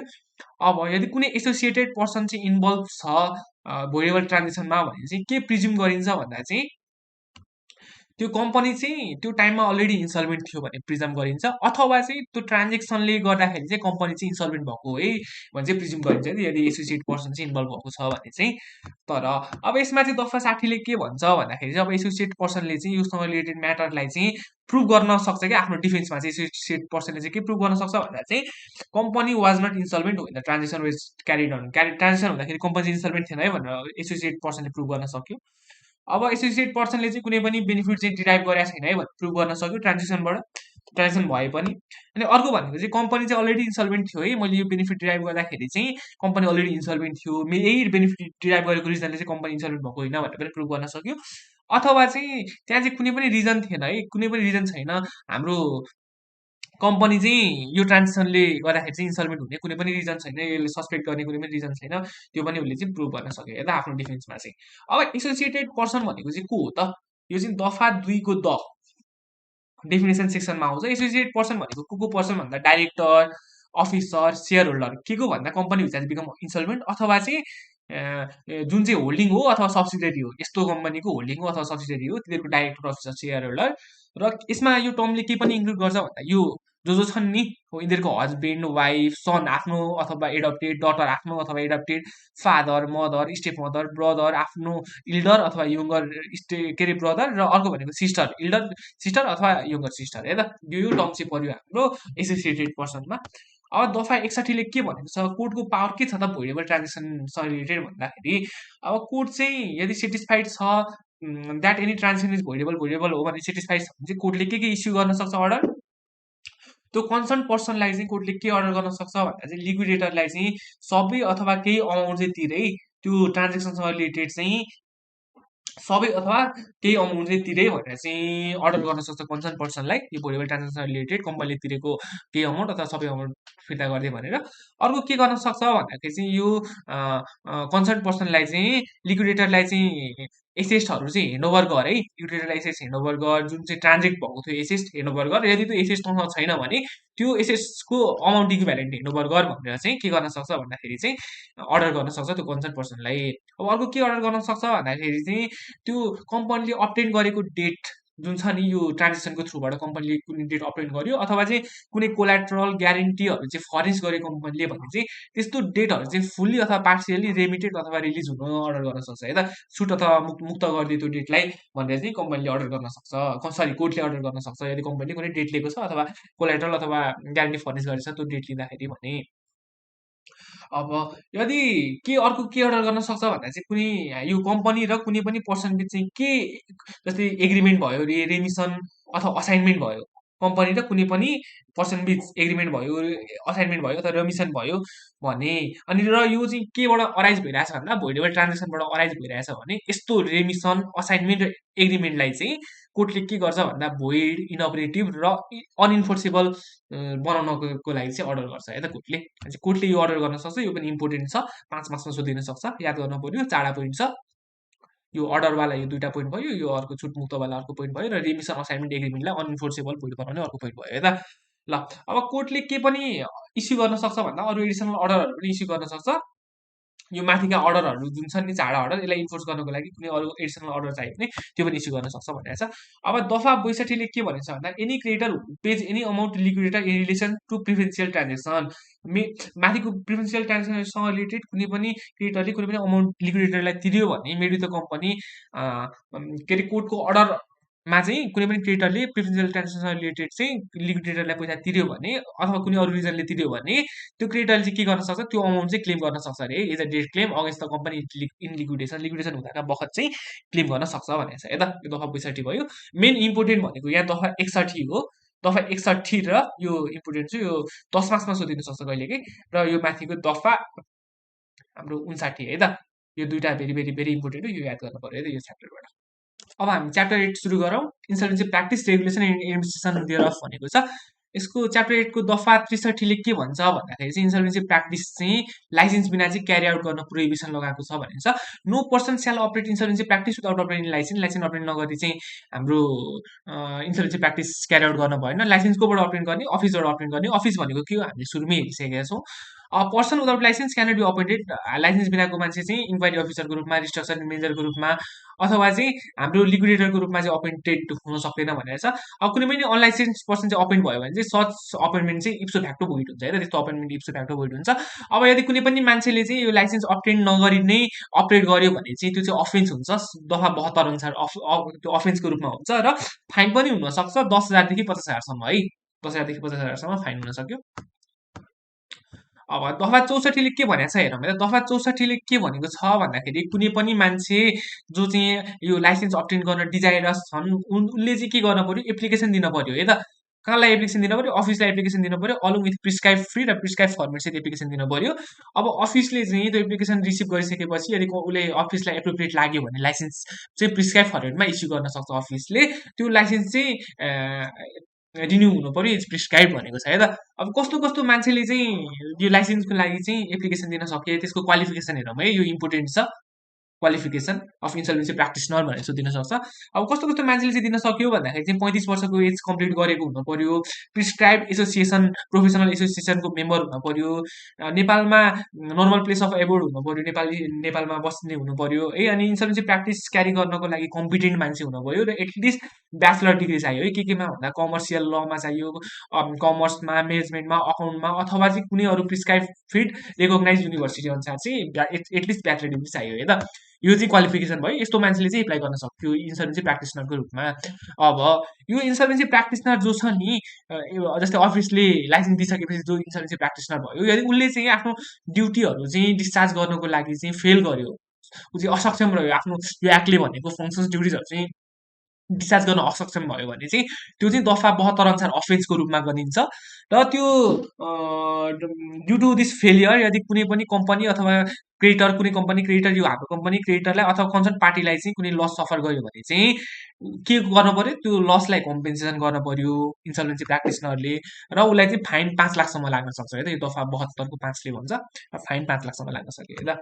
ल अब दफा 66 मा जाउँ। दफा 66 ले के भन्छ भन्दा power to suspend or cancel licence चाहिँ कसको पावर हुन्छ भन्दाखेरि चाहिँ अब जस्तै कुनै पनि लाइसेन्सीले चाहिँ आफ्नो फङ्सन चाहिँ पर्फर्म गरेन र उसको अगेन्स्टमा कम्प्लेन आयो है, अथवा चाहिँ हाम्रो अफिसले नै रिपोर्ट लियो योसँग रिलेटेड, अथवा कोर्टले आफैले चाहिँ एप्रोप्रिएट कन्सिडर गर्यो भने चाहिँ कोर्टले के गर्न सक्छ, एक्सन चाहिँ इन्स्टिट्युट गर्न सक्छ है त यो रेस्पेक्टमा, र अर्डर गर्न सक्छ उसको लाइसेन्स सस्पेन्ड गर्न अथवा क्यान्सल गर्न है त त्यस्तो पर्सनको। तर अपर्च्युनिटी अफ बिङहरू चाहिँ दिन पर्यो त्यस्तो पर्सनलाई। अब कुन कुन ग्राउन्डमा चाहिँ सस्पेन्ड अथवा क्यान्सल गर्न सक्छ त license, grounds for order of suspending or cancelling the license, यो पनि इम्पोर्टेन्ट छ। यो पनि हेरौँ कुन कुन ग्राउन्डमा भन्दाखेरि चाहिँ लाइसेन्सीले चाहिँ यो एक्टले प्रोहिबिट गरेको कुनै पनि काम गर्यो भने त्यति बेला चाहिँ सस्पेन्ड गर्न सक्यो। लाइसेन्सीले कुनै पनि does any act that is prohibited under this act भने चाहिँ कोर्टले सस्पेन्ड गर्न सक्यो। अर्को लाइसेन्सी चाहिँ इन्सल्भेन्ट भयो, लाइसेन्सी आफै इन्सल्भेन्ट भयो त्यति बेला पनि कोर्टले सस्पेन्डको लागि अर्डर गर्न सक्यो अथवा क्यान्सल गर्न सक्यो लाइसेन्स है। लाइसेन्सी चाहिँ कोर्टले कन्भिट भएको छ कि लाइसेन्स इज कन्भिटेड बाई कोर्ट कुन कुन ग्राउन्डमा भन्दा करप्सनको केसमा, चिटिङको केसमा, फ्रोजरीको केसमा अथवा फ्रडको केसमा चाहिँ कन्भिट भएको छ भने त्यति बेला पनि सस्पेन्ड गर्न सक्यो। र लाइसेन्सीले चाहिँ जुन काम गर्नुपर्ने हो नि त्यो चाहिँ एकदम रेकलेस म्यानरमा गर्यो अथवा चाहिँ प्रोपर म्यानरमा गरेन भने चाहिँ त्यति बेला पनि सस्पेन्ड गर्न सक्यो। इम्पोर्टेन्ट छ, याद गर्न पर्यो, के याद गर्न पर्यो, प्रोहिबिटेड बाई ल, इन्सल्भेन्ट भयो, अनि कन्भिक्टेड बाई कोर्ट भयो, फोर्जरी, करप्सन, चिटिङ अनुसार। अर्को भनेको चाहिँ गर्नुपर्ने काम चाहिँ सही म्यानरमा गर्यो र रेकलेस म्यानरमा गर्यो भने सस्पेन्ड गर्न सक्यो। अब सस्पेन्ड गरिसकेपछि भ्याकेन्सी त होला नि त, भ्याकेन्सी भयो लिक्विडेटर अथवा रिस्ट्रक्चरिङ म्यानेजरको भने चाहिँ यो माथिको सस्पेन्सन अथवा क्यान्सलेसनको रिजनले भने अथवा अरू कुनै पनि रिजनले भ्याकेन्सी भयो भने कोर्टले के गर्न सक्छ, कुनै कोर्टले चाहिँ अर्डर इस्यु गर्न सक्छ, कुनै अरू पर्सन जो चाहिँ क्वालिफिकेसन पोजेस गरेको छ नि त्यसलाई चाहिँ अपोइन्ट गर्नको लागि चाहिँ अर्डर गर्न सक्छ फलोइङ द प्रोसिडियर भने चाहिँ जुन ओरिजिनल भनेको जुन ओरिजिनल प्रोसिडियरबाट चाहिँ हामीले गर्थ्यौँ नि अपोइन्टमेन्ट हो त्यही प्रोसिडियर फलो गरेर चाहिँ अपोइन्ट गर्नको लागि चाहिँ अर्डर गर्न सक्छ है त। यो याद गर्नु पर्यो। यसलाई रिमुभ गर्ने पनि कोर्टले नै हो है त, रिमुभ गर्ने सस्पेन्ड अथवा क्यान्सल गर्ने पनि कोर्टले नै हो, याद गर्नु पर्यो, अफिसले होइन। ल दफा 68 मा जाउँ। दफा 68 ले के भन्छ भन्दा इन्क्वायरी अफिसियल, रिस्ट्रक्चरिङ म्यानेजर र लिक्विडेटरको रेम्युनरेसन चाहिँ कसले फिक्स गर्छ भन्दाखेरि मिटिङ अफ क्रेडिटरले टाइम टु टाइम फिक्स गर्नु पर्यो मिटिङ अफ क्रेडिटरले। यदि मिटिङ अफ क्रेडिटरले फिक्स गर्यो भने ठिकै छ, मिटिङ अफ क्रेडिटरबाट फिक्स भएन भने चाहिँ कोर्टले चाहिँ स्पेसिफाई गर्न सक्छ है त। हाम्रो अफिसको रिपोर्ट अनुसार चाहिँ कोर्टले स्पेसिफाई गर्न सक्छ रेम्युनरेसन। अब दफा 69 ले के भनेको छ भन्दा चाहिँ सेपरेट ब्याङ्क अकाउन्ट चाहिँ ओपन गर्न पर्यो है, र अपरेट पनि गर्न पर्यो। कसले, रिस्ट्रक्चरिङ म्यानेजर र लिक्विडेटरले अपरेट गर्न पर्यो। कहिले, वाइल कन्डक्टिङ इन्सल्भेन्सी प्रोसिडिङ कन्डक्ट गर्दाखेरि अपरेट गर्न पर्यो र ओपन पनि गर्न पर्यो। कसको अकाउन्ट त भन्दा every company to which he has been appointed, जुन जुन कम्पनीमा अपोइन्ट भएको छ नि रिस्ट्रक्चरिङ म्यानेजर र लिक्विडेटर, हरेक कम्पनीको ब्याङ्क अकाउन्ट खोल्न पर्यो र अपरेट गर्न पर्यो। अब त्यहाँ चाहिँ के डिपोजिट गर्ने भन्दा चाहिँ त्यो ड्युरिङ प्रोसिडिङ चाहिँ जे अमाउन्ट रिसिभ भएको छ त्यो सबै पैसा चाहिँ त्यहाँ डिपोजिट गर्न पर्यो। अब इन्भेस्टमेन्ट चाहिँ गर्न पाइन्छ त, जो बाँकी रहेको अमाउन्ट ब्याङ्क अकाउन्टमा बाँकी रहेको ब्यालेन्स अमाउन्टबाट इन्भेस्टमेन्ट गर्न पाउँछ त भन्दा पाइन्छ, तर ओन्ली इन प्रिस्क्राइब फिल्ड। अब अरू अकाउन्ट्स र बुक्स अफ अकाउन्ट्स पनि मेन्टेन गर्नु पर्यो नि तिनीहरूले रिस्ट्रक्चरिङ म्यानेजर र लिक्विडेटरले चाहिँ त्यो अरू बुक्स अफ अकाउन्ट र अकाउन्ट पनि मेन्टेन गर्नु पर्यो भन्दा पर्यो क्लियरली रिफ्लेक्ट हुने गरी है फुल र एक्चुअल अफेयर त्यसरी चाहिँ प्रोसिडिङको फुल र एक्चुअल अफेयर एभ्री कम्पनीको रिफ्लेक्ट हुने गरी चाहिँ अकाउन्ट मेन्टेन गर्नु पर्यो अनि त्यो चाहिँ के पनि गर्नु पर्यो भन्दा त्योसँग रिलेटेड स्टेटमेन्टहरू चाहिँ सबमिट पनि गर्नु पर्यो त्यो अकाउन्ट र बुकसँग रिलेटेड स्टेटमेन्ट चाहिँ कोर्टलाई र अफिसलाई सबमिट पनि गर्नु पर्यो इज नेसेसरी भनेको छ अब यो अकाउन्ट र बुक्स अफ अकाउन्ट जुन छ यो चाहिँ के र यो जुन स्टेटमेन्टहरू छन् यो अडिट हुनुपर्छ त भन्दा यस यो चाहिँ अडिटेड हुनु पर्यो in accordance with law and hand them over to office भनेर त अडिट भइसकेपछि त्यसलाई अफिसलाई हेन्ड ओभर गर्नु पर्यो भनेर छ अफिस भनेको हामीले दफा 65 अनुसारको पढिसकेका छौँ है सुरुमै ल दफा 70मा जाउँ power to remove by order of court अघि हामीले माथि पढेको क्यान्सिल र सस्पेन्ड थियो है क्यान्सिल र सस्पेन्ड थियो अब यहाँ चाहिँ पावर टु रिमुभ कुन कुन केसमा चाहिँ रिमुभ गर्न सक्छ कोर्टले भनेको छ है त अब यदि कम्प्लेन आयो अरे है रिस्ट्रक्चरिङ म्यानेजरलाई को अगेन्स्टमा अथवा लिक्विडेटरको अगेन्स्टमा कम्प्लेन्ट आयो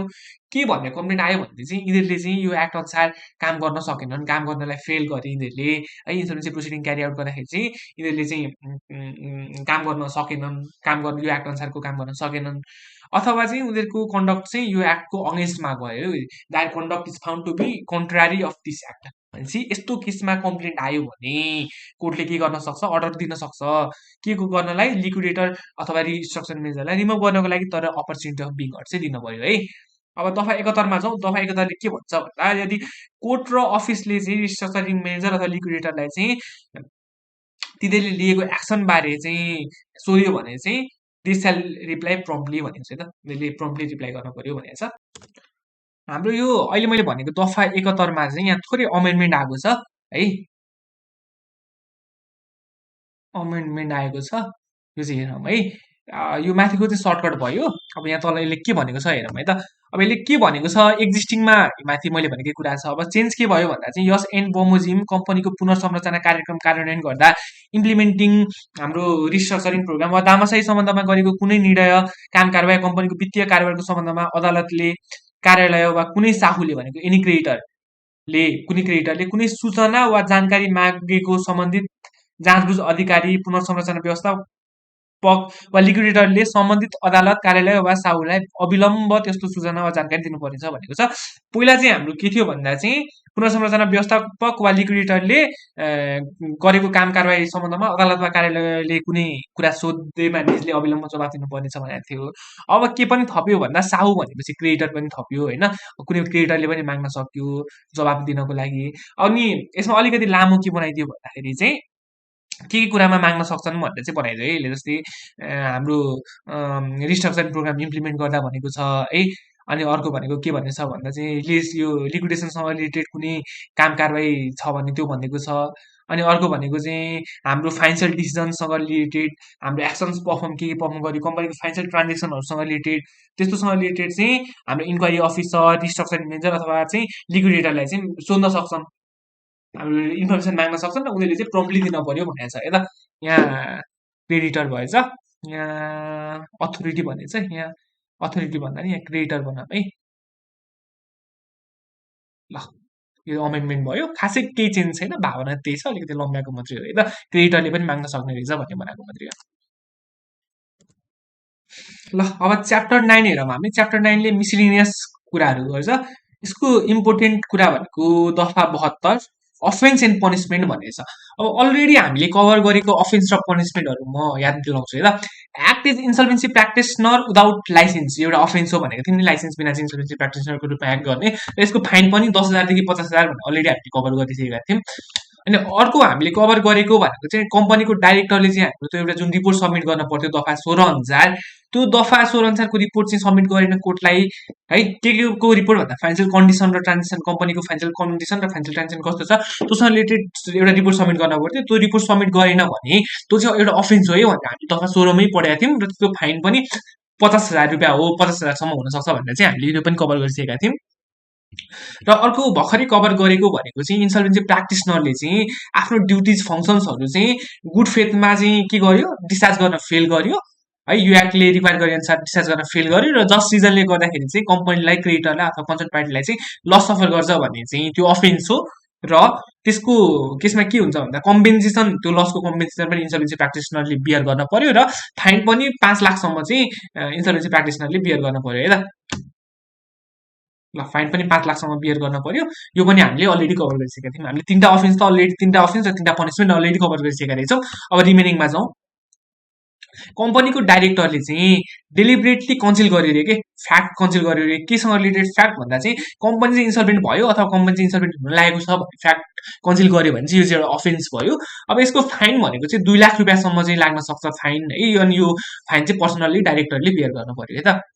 अब अर्को अफेन्स भनेको चाहिँ हाम्रो के छ भन्दा चाहिँ कम्पनीको कुनै डाइरेक्टर, इम्प्लोइ अथवा सेयर होल्डर अथवा कुनै पनि पर्सनले चाहिँ के कमिट गर्यो अरे भन्दा फ्रड अथवा फोर्जरी कमिट गर्यो अथवा चाहिँ चिट गर्यो अथवा मिसलिड गर्यो अरे के, कसलाई, कम्पनीलाई र यसको क्रेडिटरलाई। याद गरौँ है, कम्पनीको डाइरेक्टर, इम्प्लोइ, सेयर होल्डर अथवा अरू कुनै पनि कम्पनीको पर्सनले के गर्यो भनेको फ्रड गर्यो, चिट गर्यो, मिसलिड गर्यो, कसलाई, कम्पनीको क्रेडिटरलाई भने के हुन सक्छ भन्दा इम्प्रिजनमेन्ट हुन सक्यो 1 देखि 2 वर्षसम्म प्लस एन्ड है, यो अर होइन एन्ड हो। इम्प्रिजनमेन्ट 1 देखि 2 वर्षसम्म हुन सक्यो र फाइन भनेको 1 लाखदेखि 5 लाख रुपियाँसम्म हुन सक्यो है फाइन। र सँगसँगै के पनि गर्न पर्यो भन्दा यो के अरे अफेन्समा जुन अमाउन्ट इन्भल्भ भएको छ नि त्यो पनि रिकभर गर्नु पर्यो है त अफेन्डरबाट। भनेपछि यो इम्पोर्टेन्ट रहेछ है। इम्प्रिजनमेन्ट 1 देखि 2 वर्ष जेल सजाय हुन सक्यो प्लस फाइन 1 देखि 5 लाखसम्म। सँगसँगै के पनि हुन सक्यो, अफेन्समा इन्भल्भ भएको अमाउन्ट पनि रिकभर गर्न पर्यो अफेन्डरबाट है। भनेपछि हामीले अफेन्स पनि कभर गर्यौँ अनि यसको फाइन पेनाल्टिज पनि कभर गर्यौँ है त। अब फर्दर जाउँ।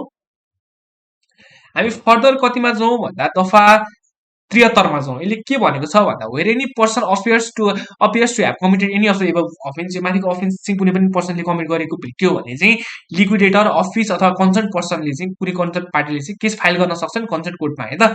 Along with the ground side चाहिँ कोर्टमा केस फाइल गर्न सक्छन् भनेको छ। दफा 74 ले के भन्छ भन्दा recovery of expense and compensation भन्छ। यदि कुनै पनि पर्सनले चाहिँ कोर्टमा चाहिँ अपिल गर्यो है अगेन्स्ट द इन्सल्भेन्सी प्रोसिडिङ र त्यो अपिल चाहिँ रिजेक्ट भयो भने जुन अर्को पार्टी छ नि त्यसले चाहिँ रिकभर गर्न सक्छ है। त्यो अपिलेन्टबाट चाहिँ सबै एक्सपेन्सेस चाहिँ इन्कर भएको छ नि यो कोर्ट प्रोसिडिङमा, त्यो एक्सपेन्सहरू चाहिँ रिकभर गर्न सक्छ। अब त्यस्तो अपिलले चाहिँ अननेसेसरी चाहिँ इन्सल्भेन्सी प्रोसेसलाई डिले गरिरहेछ र लस र ड्यामेज पनि गरिरहेछ कम्पनीलाई, क्रेडिटरलाई र सेयर होल्डरलाई भने कोर्टले के पनि अर्डर गर्न सक्छ भन्दा त्यो अपिलेन्ट जसले छ नि, जसले अपिल गरेको त्यसलाई चाहिँ कम्पेन्सेसन तिर भाइ, ल अब तैँले कम्पेन्सेसन तिर, यो लसको अथवा ड्यामेजको कम्पेन्सेसन तिर भनेर चाहिँ कोर्टले अर्डर पनि दिन सक्यो होइन। अब दफा 75 ले के भन्छ, हाम्रो यो याद गरौँ है, यो दुईटा पोइन्ट याद गरौँ। रुल फ्रेम गर्ने पावर गभर्नमेन्ट अफ नेपाललाई हुन्छ, म्यानुअल फ्रेम गर्ने पावर अफिसलाई हुन्छ है। कहिले कि 1 मार्क्समा सोधिदिन सक्छ यो, याद गरौँ। Rule government of Nepal, manual अफिसलाई है। ल हाम्रो सँगसँगै यो च्याप्टर 9 पनि सकियो है। हामीले चाहिँ यो इन्सल्भेन्सी एक्टको सबै च्याप्टरहरू चाहिँ कभर गर्यौँ। सबै च्याप्टर इच सेक्सन है, इच सेक्सन कभर गर्यौँ हामीले। इच अमेन्डमेन्ट्सहरू पनि कभर गर्यौँ।